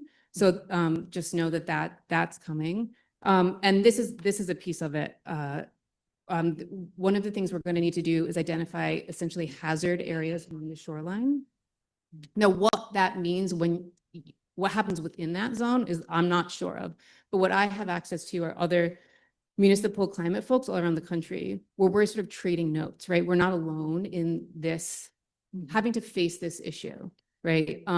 So in terms of high heat, there's a lot that we can do to help with cooling, helping residents stay cool. This is also where the health department is a great partner often. So helping people first and foremost be okay through big weather disruptions. So that's part of the conversations I'm having. So what do people need and what do our community-based organizations need who serve populations to make sure they're okay? So extended power outages, so that, and then high heat, our high wind events, and that's the power, our flooding that happens, our king tide. So there's a lot of potential. And so what I'm excited about is really diving into this. I'll say it's not defined at this point because this is part of the process of updating the cap. We'll have more of this in it, but the work is emerging in partnership with folks all around the island. And then really there's grounding it in, again, and then sort of thinking of it in the next 2 years. Like the goal is to be a resilient island. We can measure our adaptive capacity. So there's ways on the adaptation side. The state has an adaptation plan, which provides a really nice framework for how to do the work. And we've got great experts on the island who do this work professionally also, right? So part of updating the plan is to get more of a strategy together for that. So I'd say really having a clearly named adaptation strategy is something that I'm going to advocate for, which within it will have bodies of work. Okay. And then Councilmember Chen. circling back around to the temperature of the ocean. When we first started talking about our priorities and knowing that climate change was one of them, we talked about equity and how we saw that there were islands that were, you know, becoming flooded and extinct. And I mean, there's so much news in the news today that we don't hear about what climate change is doing to Indigenous people and people who, you know, are underserved and whatever.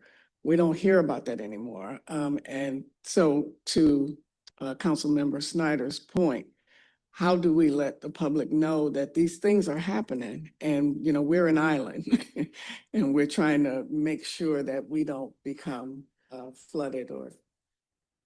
Yeah. Yeah. So if your question is how do we make sure that residents on the island know the work that's happening? essentially. The work that's happening and why, the why. And what the why, this is like the why. Yeah, there's a there's a way of framing this work. I almost put in the slide that I didn't include. I don't know if you remember this in COVID, if you saw this, where it was like a big storm and there are two ships. One's like a really big steady ship and one's like somebody in like a canoe basically, right? And it's the idea that we're weathering the same storm, but our experience of it's very different. So that to me is sort of a foundation of how we approach this work. And we have only so many resources. So when we do have an opportunity to provide funding or implement a project in a space, for me, we begin in the space with people who might be most impacted and have the least ability to respond. And so we do that through our partnerships with our community-based organizations and through with our nonprofits. So that can look a lot of different ways, depends on the specifics of it. So in terms of an approach, and some communities call or refer to the space as frontline communities, right? These are the front line of the climate, impacts. And so it might be folks, my own mom has struggles with mobility. So she is not somebody in her apartment she rents where she can get out of her apartment. And she's been on oxygen before. So like, she's very vulnerable, right? So these are our family members and our loved ones that we need to keep an eye out. And really a lot of this work is keeping an eye out for each other. And that's when I work with young people, I tell them like, keep an eye out for your neighbors. And I think some of the work Anne's done with emergency management with Map Your Neighborhood is a really beautiful model of having like groupings of neighborhoods with captains. And this information can flow in and out because information is like currency in a disaster and you need it to flow, right? So having those relationships where you can move information back and forth really quickly is really important. Okay, thank you. Thank you so much. Yeah, this is a very fascinating. We can see that everyone really cares about this topic. We've got about 40 minutes on this. It's more than double the time we've discussed. We still have a good portion of the agenda to get moving forward on. So I would ask my colleagues to keep the questions briefer and all that. And there is a motion on this council item report.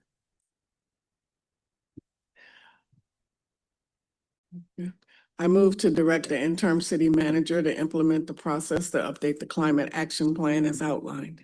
Second.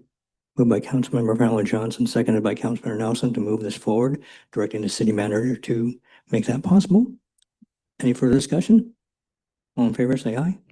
Aye. Opposed? 6-0 and the chair votes aye, 7-0. All right.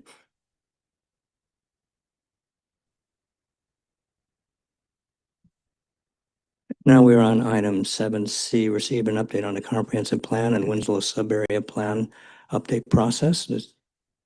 We can still say planning director Charnas for a while. That's right. correct. Thank you. You know, it's very uncertain. They're getting a better mic here. So good evening, Mayor, City Council, Patty Charnas, Planning and Community Development. This update is going to be decidedly brief, and it's not just because I'm retiring on Friday. It's because we're digesting quite a bit of recently received information, and not the least of which is on 3 working days ago, we received 20 pages from the Department of Commerce on a thing called the Housing Accountability Act Preliminary Report. We're digesting that, and having spent some time with it, it doesn't look terrifically onerous, but there are quite a few things that it's asking the city to do. A lot of it is qualitative, increasing the narrative sections in our housing element, demonstrating commitment to take action on the 1220 targets. But also there's some quantitative and more specific items like our map and the capacity analysis that they're asking for. So, and they're also asking us to review and make sure that the plan elements are consistent with one another, specifically the land use map, the capital facilities element, and the utilities element. Staff is looking at not only what we're being asked to do, but how we intend to do that.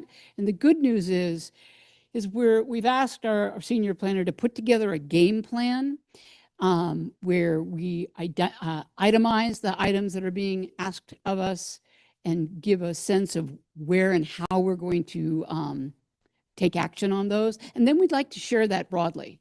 That increases the transparency of how we're doing and what we're thinking about, gives City Council an opportunity to react to that. And we expect that it to go to the interim city manager for review and approval this week.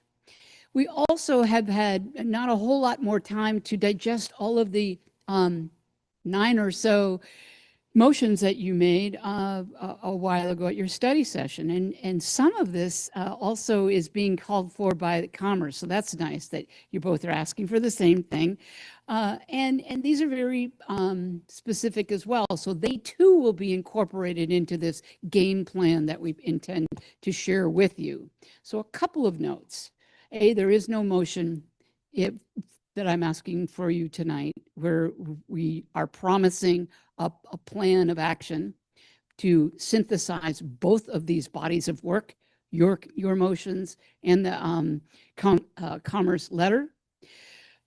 But as I have told the Planning Commission yesterday during a spirited steering committee meeting, I offer this advice, and it's just my advice, and you can absolutely take it and leave it, is to allow the Planning Commission to finish its work. They are close to being done and being able to schedule and hold a public hearing, the entire record of which gets delivered to you along with their recommendations, all of the comments, all of their deliberations. And then importantly, City Council, you are well poised to take this on.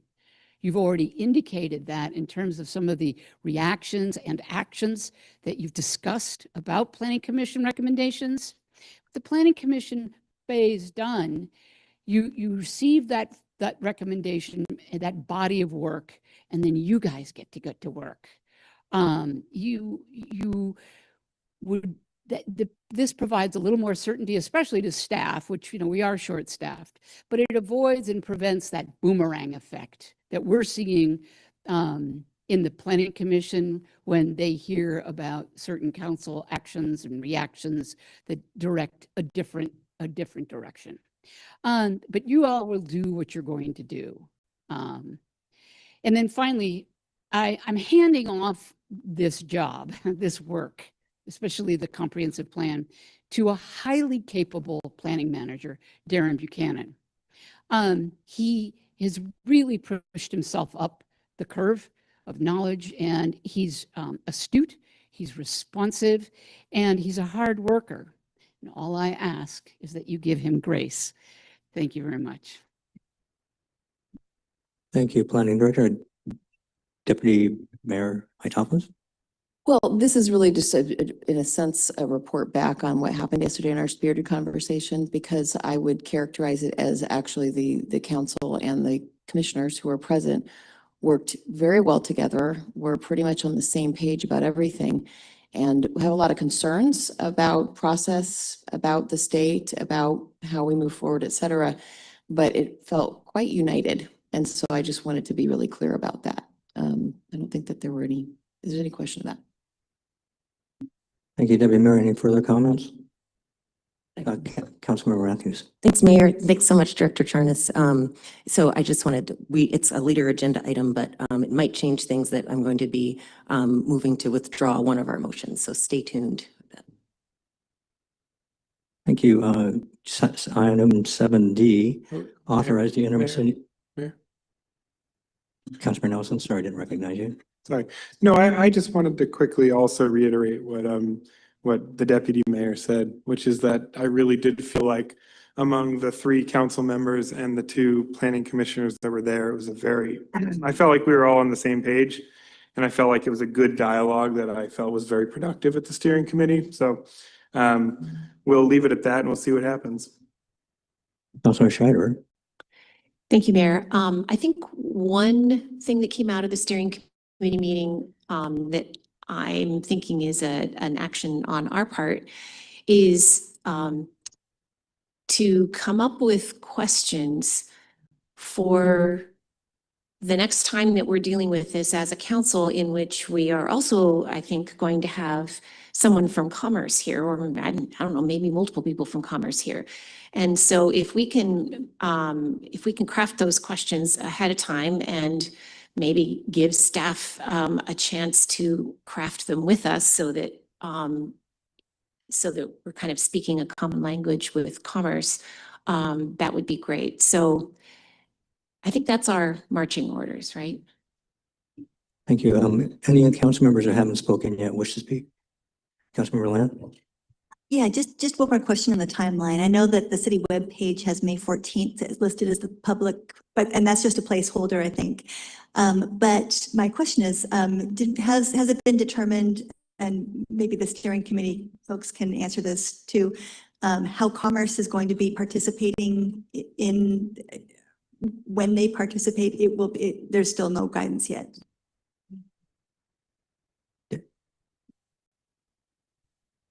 Sorry for sitting down prematurely. Couple of things. Councilmember Schneider is correct. Commerce quickly offered to come back to speak with you about their preliminary report. And I think that goes to the questions that you are working to fashion for that time frame. We'll work with the interim city manager on the scheduling that soon. And then how they plan to participate.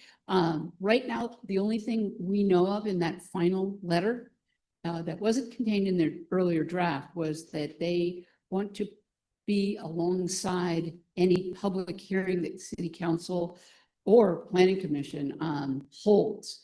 And that is because they have decided to follow a model that the Shoreline Master Program also follows, that the state agency works alongside the local government in any public hearing. So in this case, the public can comment to Commerce directly on their Housing Accountability Act actions. But we do not have a scheduled public hearing, and that'll happen at some point.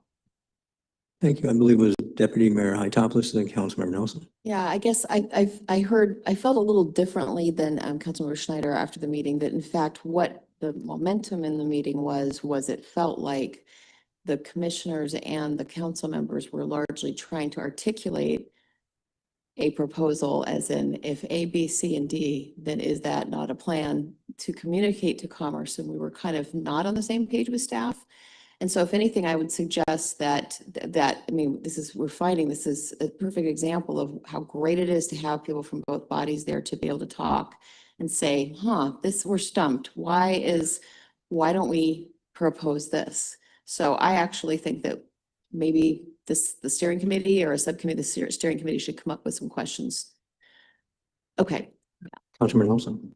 Yeah, I actually agree with Councilmember Schneider and with Deputy Mayor. And I want to thank Councilmember Schneider for raising that, because I think that it was an important point that we come back and have questions for Commerce. And I know one of the big questions that kind of came out of it was, we're upzoning for projects that are 100% affordable, and we're talking about subsidies, tools we have and tools we could use, and the gaps in local funding to actually make it happen. But there's just this disconnect between all of those elements and actually having that count in our land capacity analysis. And I think that's what was so frustrating. And so I look forward to when Commerce is here, because I think they could help us to guide us as far as how to get there. And I do believe personally from reading the letter that they do want us to get there. And I am optimistic, and I'll leave it there, Mayor. Thank you. Thank you. Thank you, Councilmember Nelson. And in this case, you were appropriately placed right in the middle. So that's perfect. So we'll move on to item 7D, authorizing, in this case, the acting interim city manager to execute a collective bargain agreement with the International Association of Machinists and Aerospace Workers. And who is presenting this? Okay, I'll just briefly make a statement. I want to thank our HR manager and our HR consulting attorney for negotiating with the union to come up with this agreement that has been agreed to by the union negotiating team and we've had a discussion earlier this evening on the terms that were presented in the council agenda. The pertinent terms relate to the cost of living increases at 3% for 2026 and 2027, as well as an increase to between 2 and 4% of the cost of living in 2028. Additional terms include a one-step increase for those employees who are still not at the top step in their current range. As well as longevity pay for staff members who have been here between 5 and 20 years at a term of between 1 and 4%. These terms, I think, are well within the parameters of our initial outset agreements about how we wanted this negotiation to proceed. And I think the union is pleased with the outcome, and we look forward to getting this work done. So thank you. Thank you, Acting Interim City Manager. Vicky, I don't know who's first. Was it Councilmember Fenway Johnson, then Councilmember Land? I was going to make the motion. I move to authorize the interim city manager to execute the attached collective bargaining agreement with the International Association of Machinists and Aerospace Workers for the period covering January 1st, 2026 through December 31st, 2028. Second. It's moved and seconded. Now we're open for discussion. Councilmember Land, then Councilmember Nelson.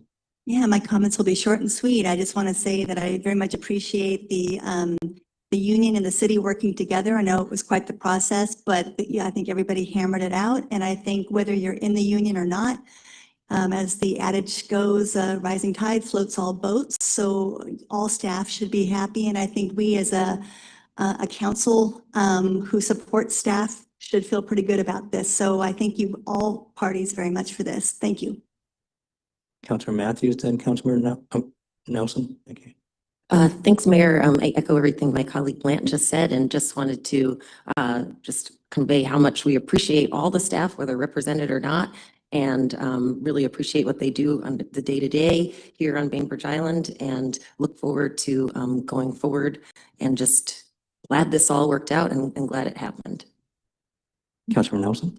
Yeah, just briefly, I'm really glad to see that an agreement was reached, and I'm glad to see it was pretty favorable to our workers, especially in the first year. And I hope it goes a long way to, attracting and retaining talent, here at the city. And so, and I thank all the workers here for their service, and I'm just glad we got there. That's all. Thank you. Any further comments or questions? Call the question. All in favor, aye. Aye. Opposed? Vote is 6-0. The chair votes aye, 7-0. Now we're moving to additional items requested by Councilmember Nelson. Item 7E, update to interlocal agreement with Bainbridge Island School District for emergency response support services. Councilmember Nelson. Yeah, I just had a quick question for the city attorney around, did the city attorney review this, and did you have any concerns about the indemnification clause? And I think the other question is, why is there a one-sided, the city indemnifying the school district, but not the other way around? Great question, Councilmember Nelson. I did review the agreement, and I did note that indemnification language that was a bit unusual, but in my experience, given the fact that the school district will be essentially allowing the city to use their facilities, it is perhaps not uncommon in that sense. This agreement was proposed or was worked through with staff member Ann Lesage. So if we wanted a little bit more input on that, I would perhaps maybe invite her to provide feedback at a future date. So. And just briefly, and you did you review it for sort of consistency with Washington state law? Because I know there are some limitations on indemnification. And I always point that it's this old case, Barron Direct v. Walla Walla School District, that is always cited too. So I didn't have any concern with respect. Okay, very good. And I have nothing further. And I would entertain a motion. Yeah, I would. Let's find it. I move to approve the update to the interlocal agreement with between the Bainbridge Island School District and the City of Bainbridge Island for emergency response support services. Is there a second? Second. So Councilmember Nelson has moved and Councilmember Brentwood Johnson has seconded to go forward with this interlocal agreement with Bainbridge Island School District. Any further discussion? All in favor, please say aye. Aye. Opposed? Council says 6-0, chair votes aye at 7-0.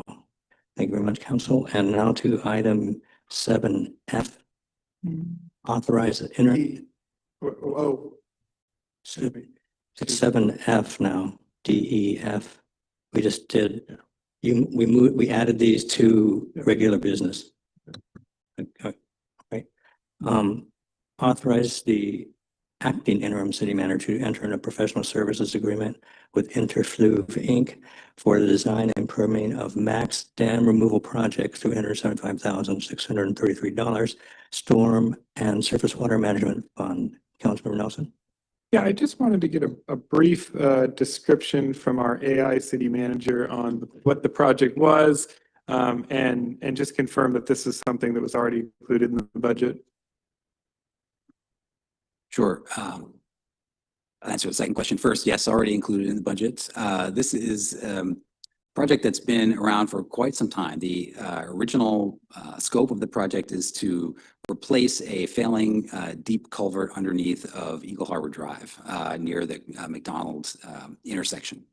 This is a culvert that can be replaced fairly easy with a pipe bursting technology, but it is, there's some disagreement between the city, Fish and Wildlife, and the Suquamish tribe about the nature of the natural conditions and a natural environment around this culvert and whether or not it should be considered a fish passage culvert or not.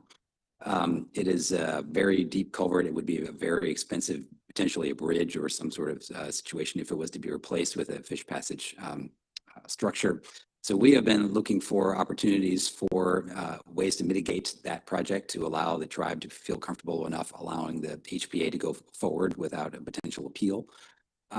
So we, over the course of the last year and a half or so, we've been looking for project opportunities for mitigation. We've identified this offsite location, which is an existing dam, which is on the Islandwood property upstream of Blakely Harbor. One of the reasons why the tribe is particularly interested in having this dam removed is that there are not a lot of opportunities, grant or otherwise, to have obstructions like this removed from private property. There are, obviously funds for right-of-way improvements, and in some cases, like the state, are required to replace certain culverts with fish passages. But upstream blockages like this are very difficult to get removed, and so they're very interested in having it removed. There's also, a component where the city could potentially engage Islandwood on educational opportunities about, the fish passage environment and what this project means. So we went through an extensive negotiation period to get an affordable agreement for design and permitting of this particular phase of the work. This agreement with Interfluve, who has a lot of experience with dam removal, was about half the price of the original quote that we received for the design. So it took us another 6 months to get to this point, but I think it was worth it to get a lower price. So we are looking forward to one of the first dam removal, or one of the first significant dam removal projects on Bainbridge with this moving forward. And hopefully one of our goals is to work concurrently with the tribe to potentially reach an agreement whereby the deep culvert on McDonald and the Max Dam project can move forward concurrently so that we can get both projects wrapped up in a similar timeframe. Councilor Nelson. Thank you. Yeah, it's very helpful. Yeah, any other comments? Okay.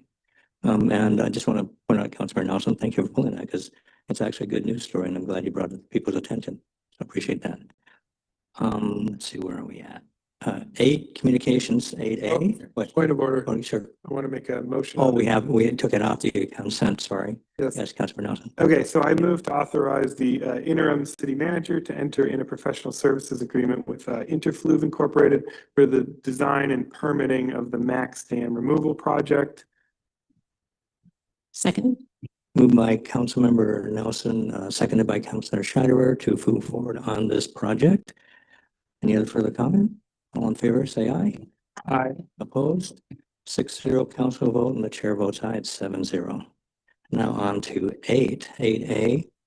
Consider request from Councilmember Land to add consideration of city contribution to YWCA Alive Shelter to a future city council member. council meeting. Council member Land.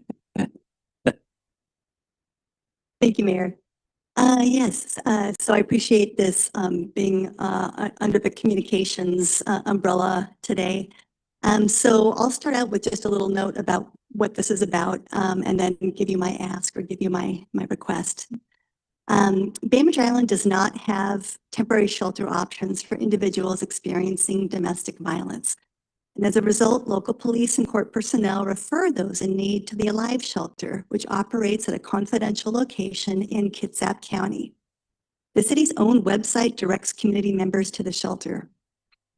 On February 19th, the shelter was severely damaged by a fire, displacing both residents and the staff who provide 24-hour support.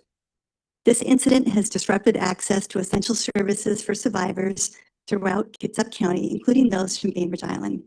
I've spoken with several people, including the shelter director, the local police chief, our navigator, and folks in social services and grant funding. And there's a clear recognition of both the service gap and the importance of stabilizing this shelter. Under House Bill 1220, cities are not only expected to plan for housing needs, but also to identify gaps in the existing systems and include programs and actions that respond to those gaps. So as the only state certified domestic violence service provider in the county, the Alive Shelter plays a critical role in supporting vulnerable individuals.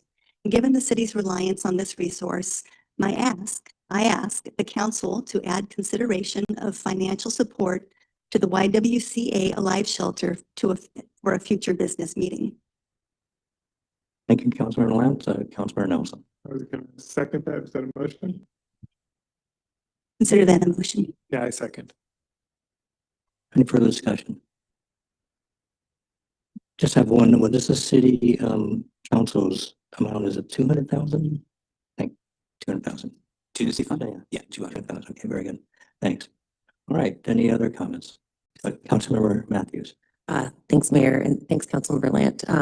So yeah, I love their mission of the YWCA. It says when you go into the door there, it says eliminating racism and empowering women. Just find that powerful. Can't top that. Any other further comment? All those in favor say aye. Aye. Opposed?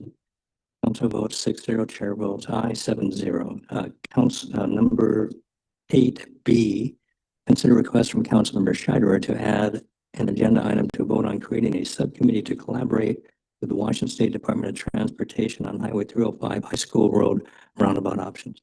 Councilmember Scheiderer. Thank you, Mayor. So I think I've mentioned it in a report somewhere on this about my going to the Bike, Walk, and Roll conference. They call it a summit. And just having the amazing opportunity of sitting next to some WSDOT engineers and bringing up this topic of the roundabout and just getting some on the table from the engineers, some options that I don't know, we haven't had suggested to us yet. So I was talking to the interim city manager and sort of asking, what should I do? How do I take advantage of what I think I know about options that are not being considered? And she suggested a subcommittee. She suggested if I could come up with a few items that are potential work, a work plan. And so I can just mention them mostly for the purposes of the audience, asking for the report that details the nature of serious injuries and deaths at that intersection, because I think we're all a little perplexed about what those are. And what I was told at this conference is, yeah, that report exists, you just need to ask for it. Asking to meet with members of the WSDOT team and others who might have input on unique challenges at this intersection. I think we all feel that we've not been adequately either heard or taken seriously about what some of these are. And then recommending a solution to council that hopefully is an outcome of a successful collaboration with WSDOT. An unsuccessful outcome would confirm the need for a resolution that states council's rejection of the WSDOT design, as was requested from staff recently. And yeah, So I'm just asking for this to be put on a future council agenda for purposes of creating a subcommittee to work on this. Thank you, Councilmember Schneider. Council, any comments? Johnson?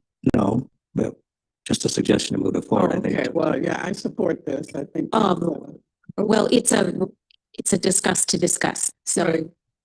I get it. Yeah. Yeah, so I support it, putting it on a future agenda. Councilman Nelson. I'm going to support putting it on a future agenda. I'm on the fence as to whether I want to ultimately support it because I don't necessarily want to signal to WashDOT that we do support the roundabout. But at the same time, you know, it's good to talk with them and see if there's some sort of solution. So you kind of convinced me a little bit here, right? I'll say that. So I want to support this, and then we'll see how the discussion goes when it comes back. Okay. You're liking that middle seat part, aren't you? Deputy Mayor Itopoulos, then Councilor Matthews. I will support it and hope that this will be sort of fast tracked because we did have a motion to take a position. And so this needs to get done soon. So it's not holding that up, or we need to reconsider that action.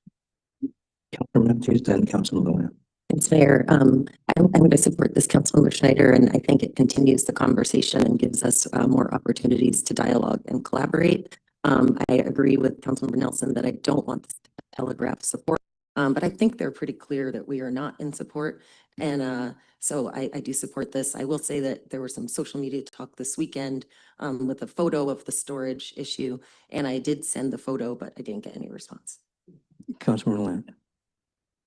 Yes, also support this, also with the same reservations about sending any signals of support. And I'm just curious if we know if the letter from the city actually was sent to WashDOT. If anybody knows that, that's all. Councilor Nelson. We didn't send a letter. We're gonna do a resolution, right? Or motion. You talking about that? I thought we had directed the interim city manager to create some correspondence to WashDOT, and is that incorrect? Let's turn this over to City Attorney, perhaps.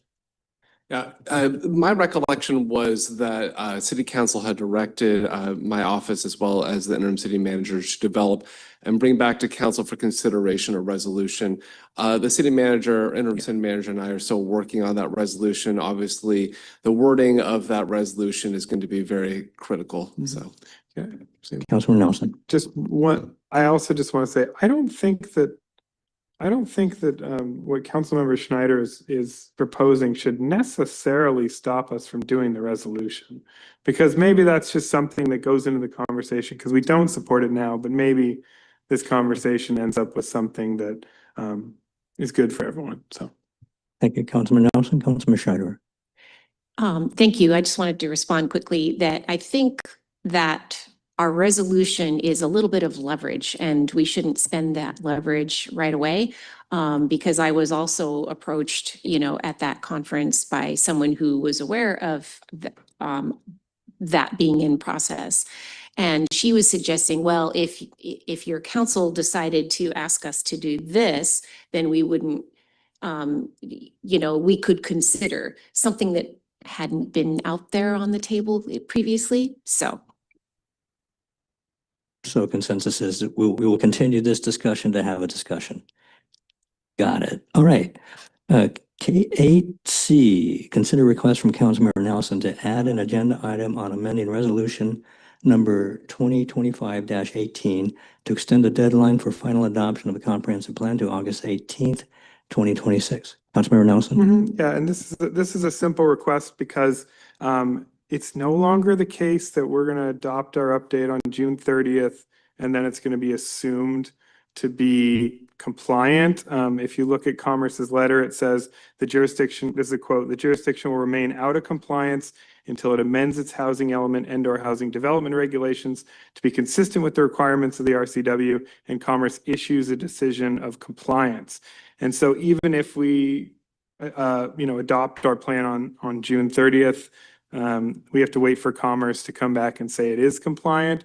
And so my proposal will be to potentially amend the resolution to extend the deadline to August. It should actually say August 21st because they issued a new letter. But in any case, give us that time to address everything in Commerce's letter. And so that's where I'm going with it. It's using the time we've been given. We're not going to be in compliance anyway. So we should use the time to get this right. So how about this? I will make a motion. I move to add an agenda item to a future business meeting to discuss amending Resolution 2025-18 to extend the deadline for final adoption of the comprehensive plan update to August 21st, 2026. Is there a second? I second. Okay, I want to, Captain Levy, a second, Deputy Mayor Hytopoulos, then Councilmember Schneider. So as much as I want to and will support us using as much time as we can have, we know it's only so much time to do this properly. I think where we left off, when we were talking about when our interim city manager was talking about, I think having to revise, obviously, our calendar. And at that time, I thought we sort of refer at that point to our city attorney who was sitting here, who is not you, your colleague, about needing, am I wrong, needing to understand this is getting a little bit complicated and there's going to be various pieces, this and that and whatever. And so I'm just not 100% sure, meaning we finish this stage, we have the public hearing, we submit, we hear back. So I'm not sure that I am confident about what the best date is at this point. So I might feel better about us just agreeing that, of course, we're going to come back and get good advice on how, if at all, there's flexibility or not flexibility, not to mention the things that we have to change in between. Councilmember Schneider and then Councilmember Nelson. Thank you, Mayor. I'm not in support of putting this on an agenda to discuss. I think that there's too many moving parts right now. We need to get clarification from Commerce on a lot of things, including this question of, whether we would have, they don't know what we're going to be presenting. So how can we say that we'd be out of compliance? And I read the section that you're referring to, and I'm thinking to myself, the and/ors could get interpreted differently. So I would prefer to stick with our deadline until there's a really, really, really good reason that we have to extend it. Yeah, thank you. Councilmember Nelson, then Deputy Mayor Hytopoulos. But no, I think it's pretty clear. It says we'll remain out of compliance until we amend our housing element and or development regulations so that we're consistent, and then Commerce issues a decision of compliance. So we're out of compliance until Commerce says we're in compliance. And so if we meet the June 30th deadline, we were gearing the June 30th deadline to get that grant, right? And at this point, we're not going to be in compliance. We're going to have to talk to Ecology or whoever to see if we can get some sort of extension. What I could do is amend this motion to just say that we will discuss amending resolution 2025-18 to potentially extend the deadline, and then we can await advice from our attorney about what the proper deadline might be. And Deputy Mayor Hytopoulos, then Councilmember Matthews. I could go with that because I actually think that's just naturally going to happen anyway with all this stuff in flux. And I guess I'd also think that maybe we want to hear from our planning manager who stepped up, and obviously if the city attorney has anything to add, so that we know whether what we're saying makes sense. Thank you, Council. Planning Manager Darren Buchanan. We got verbal confirmation that confirms what Councilman Nelson is thinking. We won't have a compliant plan until we both present it, make the changes that the Housing Commerce has said, and then they get back to us and say it is compliant. So one thing I would ask, if you do happen to entertain the motion to take, we have a vote or a motion scheduled for Thursday to hold the public hearing, so that would also affect our work on that. So just wanted to inform you of that as well. Now, I don't have it in writing. I just have it verbal conversation, the last conversation we had with them, but they did say essentially what Councilmember Nelson is saying, that it won't be compliant until they get back to us. So thank you, future acting planning director. FD, anyway, I'm running out of letters. Councilmember Matthews, then Councilmember Falloy Johnson. Thanks, Mayor, and thanks for bringing this forward, Councilmember Nelson. I appreciate where it's coming from. I'm not going to support it because I think Planning Commission is almost there. We are on our way. I don't want to cross that bridge before we get to it. It seems that we're getting there, and so to say we're not going to get this done just seems like we're shooting our own selves in the feet. And I also think about the ordinance that that the SEPA appeal was over, and that is supposed to, I guess the requirements that were needed with that ordinance are supposed to go in effect when the plan adopts. So now if the plan isn't going to adopt till after then, and I know they're trying to apply again for funding, we probably have to, now looking at the dates, we probably have to bring that ordinance back if we're going to extend the deadline. So many things go together with it as I think about it. So I'm not going to support this at this time. Councilmember Falloy Johnson. I don't want to support it either, only because it seems like we're putting too much process on things we already have. Let's just wait and see. I mean, we just don't even have anything in writing yet. We're kind of like putting the cart before the horse. If we have to extend, why don't we wait until we know what date we're extending to? And not try to put something in place without having all of the information. So the motion is on the floor. Conversation still continues. Councilmember Lant, then Councilmember Scheider, then Councilmember Nelson. Thank you. Question for the city attorney. What is the consequence of not,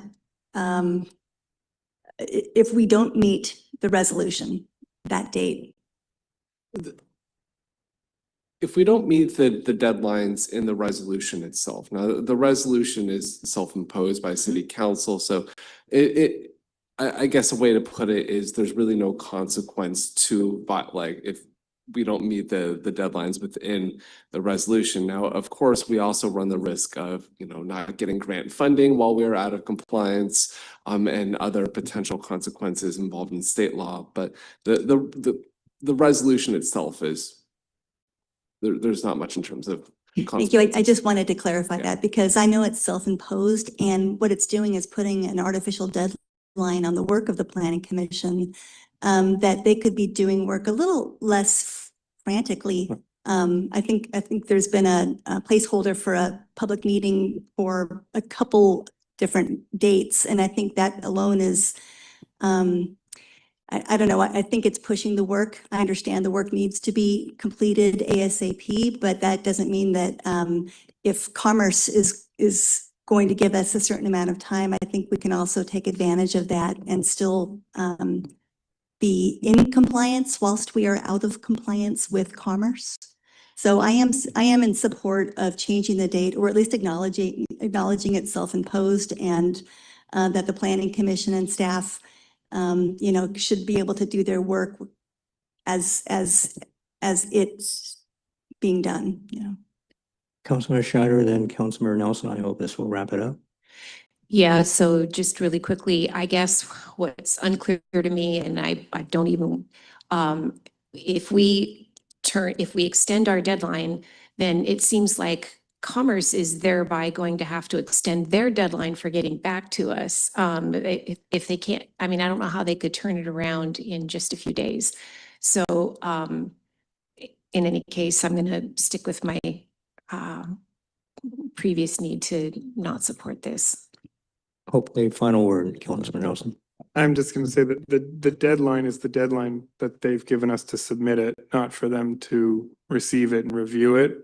So that concern is, I think back to Councilmember Lance's point. I mean, the Planning Commission has been really stressed in trying to meet this deadline. And then if you look at our own schedule, which again is self-imposed, we have one meeting where we're doing the island-wide mobility plan, the Winslow sub-area plan, the groundwater management plan, the introduction guiding principle. I mean, any one of those could take up an entire meeting, and the schedule is just somewhat unworkable. But in any case, I will, is there a motion on the table? You did make a motion, and Councilmember Lant did do a second. Okay.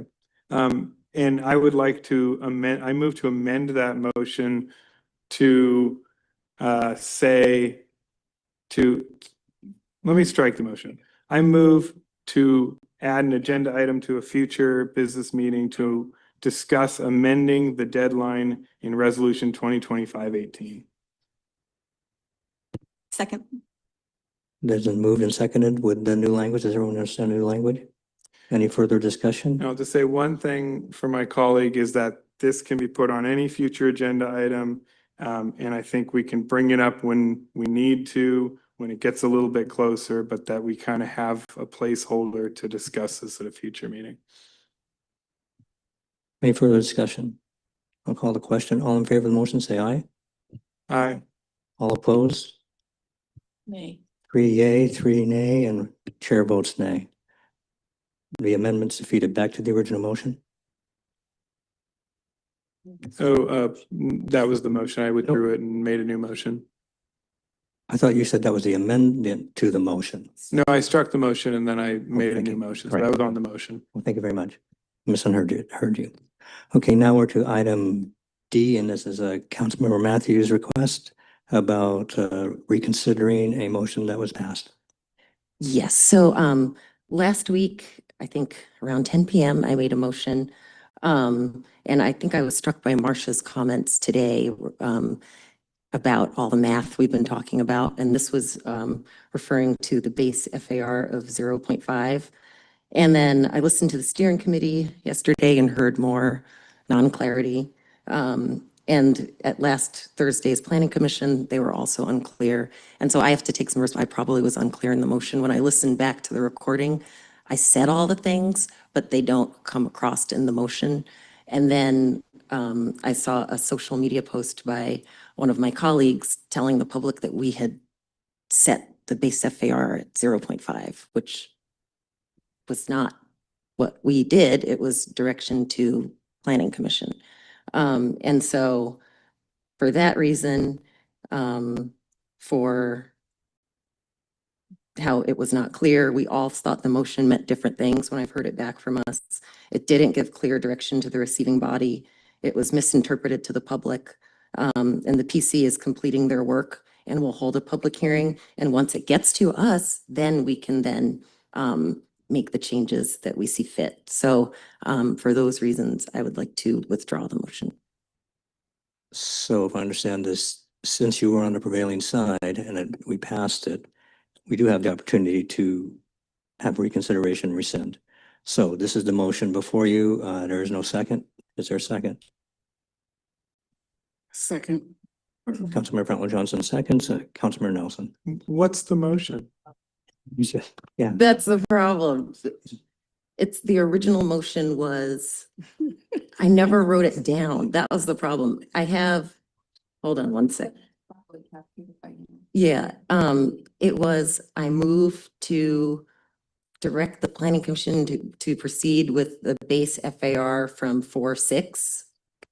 And then I had said in the recording, I listened back saying, that would have us non-compliant and 420 less than our target, and that they would do their work in getting us to close that gap. But that's not what I've seen or heard coming back to me. So it shows that there was confusion in our body, in what planning commission heard. And so for those reasons, I think it's best just to strike the motion. Councilmember Franklin Johnson. I did second. Oh yeah, now we're trying to get to the motion. May the chair step in here for a second? I'd just like to ask the city attorney, first, are we correct in Robert's rules that the prevailing side of a previous action can have the vote reconsidered? Yes. And would it be, and I'm not trying to put words into Councilmember Matthews' words in her brain there, but would it be more elegant just to simply say, move to rescind the motion at the meeting, at whatever meeting date was, related to that? I think for clarity, I probably would frame it as move to rescind the previous direction to planning commission and so forth. Because the motion Right. already passed. Right. It's just, That's right. it's more of Yeah. rescinding previous direction. Right. Okay, Okay. Thank you. Thank you. Okay. And so, let's see, were so you moved. first? Yes. Okay. So we can take the language of the attorney, and would you please reframe or restate the suggested motion? Well, I think that's kind of the issue here. Unfortunately, I yeah. don't have that language in front of me. I don't know if anyone has the, oh, Councilmember Schreider may have a suggestion. I'm just looking from the steering committee notes that we received, and it was just very simply, I move to proceed with Planning Commission's 4-6 analysis. All right. Okay, So. And the motion? To, say, Councilmember Matthews and Councilmember Bradley Johnson. so I so moved. I second. To rescind the motion from last week's study session, giving planning commission direction. I second. All right. Deputy Mayor Hytopoulos. Just to be clear, we're voting, it's not in a sense a reconsideration of the motion. It's now a motion to rescind Just that rescind it. action. Correct. Right. Okay. And I will be voting against that because of course that was the action I thought was appropriate. So. Councilmember Bradley Johnson, then Councilmember Nelson, or Councilmember Nelson then.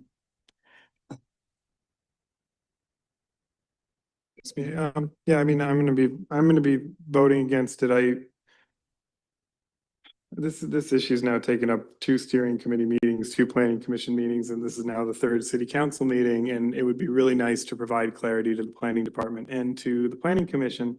And unfortunately, this provides even less clarity because if we rescind this motion, what we're left with is the default, which is the fact that nobody has ever, the planning commission and the city council have never recommended a change in base FAR in either the ferry zone or the high school zone to 1.0. And this motion was in response to a direct question from the planning commission. So we're essentially, the default then should be that you go back to what the planning commission actually recommended, which was not increasing base FAR, or what's consistent with the planning commission's recommendations not to increase base FAR. And if you hear the planning commissioners at the steering committee meeting, that had a very clear purpose to it because they the whole time were trying to only create new capacity if there was a public benefit, primarily affordable housing. And they didn't want to increase the base FAR because that's actually one of the reasons they didn't originally do a mandatory inclusionary zoning policy is that they felt they needed to increase the base FAR to make that work. And they felt the community didn't want to increase the base FAR. And even when the question was specifically put to the planning commission, they didn't have the votes to actually recommend increasing the FAR to 1.0. And so if we do this now, we're just creating more uncertainty, but actually it ultimately should have the same effect, which is that we should go back to what the planning commission actually recommended, which is 0.5 and 0.3. So I'm going to vote against this motion. I think it just creates more uncertainty and more time spent on this issue when we need to move forward. Thank you. Councilmember Matthews. Thanks, Mayor. So the planning commission was still uncertain, even with the motion. That's one of the points of this. There was still not the clarity they were looking for. And then when I read on social media, it was one of your things, it said that fortunately the city council unanimously passed a motion to undo this change so the base FAR in the ferry zone will remain 0.5 and the base FAR in the high school road will remain 0.3. Well, that's sort of misleading because we were talking about direction to planning commission, not that we were making policy changes. And we often say that we don't make policy changes during study sessions. And so then we got the email from HRB saying this is an unfortunate choice that eliminates transparency and closes the door to community engagement about the future of development standards and affordable housing in our community. This erodes trust in your already strained process. And that was never my intention. This was to give clarity to the planning commission. not to make a ongoing policy change, because we remember it comes back to us. Planning Commission is trying to get their work done, and then it comes back to us to work on all of these items. So for all of those reasons, and then reading that, that the public's seeing like it's a done deal, this is what it's going to be. It just seems that we need to take this back. Yeah, it's going to be, I think Planning Commission listens to this, so they're going to know that this is not clear. So I think, yeah, that's all I need to say about that. I see no further discussion. Oh, sorry. Two Deputy things. Mayor. One, I think it's very unfortunate that we're going backwards because of an unfortunate comment. The comment, I don't know, I'm not on social media very much, I haven't seen it. Yeah, that is procedurally inaccurate, obviously. The comp plan isn't done until it's done. And the planning commission could do whatever they want, even if we're telling them we want them to do something else, and we could change it. So I feel like some of the reasons that we're taking action or not taking action are not related to the actual policy needs of this moment and process needs of this moment. And this shouldn't be about all this, the interpersonal and the political stuff. And we are now going to be leaving them without direction, which is very unfortunate. I don't think that anyone's going to change one's mind. We got to the end of that meeting and happened to have that last minute vote from Councilmember Matthews, and that got us over the top, but we'd already beaten a dead horse. I will only say that as far as I'm concerned, the conversation yesterday at the steering committee only drove home so much to the point I was I pull my hair out, how much the motion that was made is needed to get us out of this cycle of continuing to beat the dead horse of trying to accomplish 1220 with upzoning. So we're kind of going backwards now, and we're leaving that as an option. And unfortunately, there are people on staff who can't seem to get out of that rut and move into a different way of looking at this. So I think it's going to take us back pretty far. If we have new points to share, I'll open those. Councilmember Nelson. Well, I would just say that the effect of the motion was clear. I mean, the planning commission never recommended 1.0. The city council never recommended 1.0. Staff added that, and then we directed them to go with the FAR from the 4.6 analysis. And I think that it's concerning to me that my colleague doesn't actually apparently know what the effect of her motion was. And that now we're in the unfortunate situation of her asking to rescind the motion because she apparently didn't know what the effect of the motion was. So again, I'm going to vote against it. And I also think that it is unfortunate if we up here as policymakers are making decisions based off of interpersonal or political or social media posts instead of making decisions based off of what is the best policy for this city. And I'll leave it at that. Yeah, and Councilmember Rouse just pointing, you can't read another person's mind, so you really can't project that. Councilmember Matthews. I just wanted to that this has nothing to do with interpersonal things. It was not an easy decision. Like, it's not, why would I want to just come up here and rescind a motion that I made? It was a very hard decision. It was because it was unclear to the receiving body, to our body. I heard several different interpretations of what it was. I care about this community deeply. I care about everyone up on this body, and it's not an interpersonal thing. It was something that I saw on social media saying that the council had unanimously passed a motion to make a policy decision that was not in any way. I don't think any of you thought that was what was going on with my motion. Councilmember Franklin Johnson. I just wanted to say that I'm going to support it only because, we did a lot of work that night, and I would hate to have anybody misconstrue what we were doing.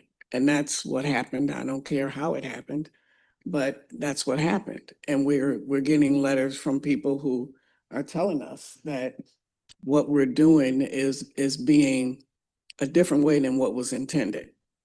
Now, we take this responsibility, we don't take it lightly when we're up here, and we stayed here late that night to do this. And turn it around as like we weren't being collaborative is, that there's some interpersonal thing going on, is basically just the kind of approach that will, kind of rip us apart while we're trying to be together in this thing. The one thing I know for sure is that it's okay to disagree with someone. You don't have to call into their personal reasons as to why they disagree with you. That's not productive at all. Councilmember Nelson? I think just for clarity, and maybe I just ask my colleague, Councilmember Matthews, what did you mean by the motion? Okay, usually we don't do crosstalk, but yeah. We can't, because if there's a lack of clarity about what the motion was about, and I'm. Deputy Mayor Itopoulos?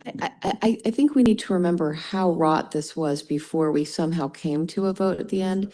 So this is just a sticking point, and we're not doing ourselves any service here. We're not going to change any minds right now, and it's better for us to just be done with this. We've all said what we think. It's getting a little bit whatever. It's just not helpful. So why don't we just call the question? No? Any further discussion? Okay. Deputy Mayor is calling for the question. All in favor of the motion, say aye. Aye. All those opposed? Nay. It's 3 yea, 3 nay, and the chair votes aye.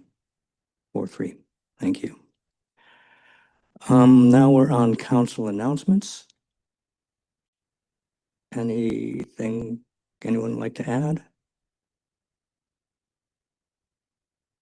Well, I would just add I have some news locally from Kitsap Housing Authority. Most of you are aware of the project where a local islander purchased a daycare center up Cave Avenue, gave it to the Housing Authority.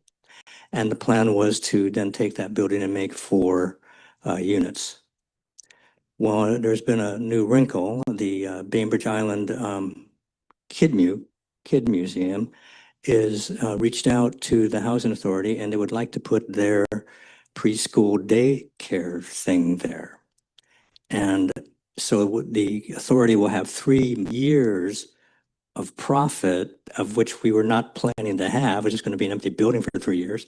Plus you keep a building alive, and it's basically turnkey. And it would probably take the authority about 3 years to get it designed and planned and permitted anyway. So this was a huge win-win.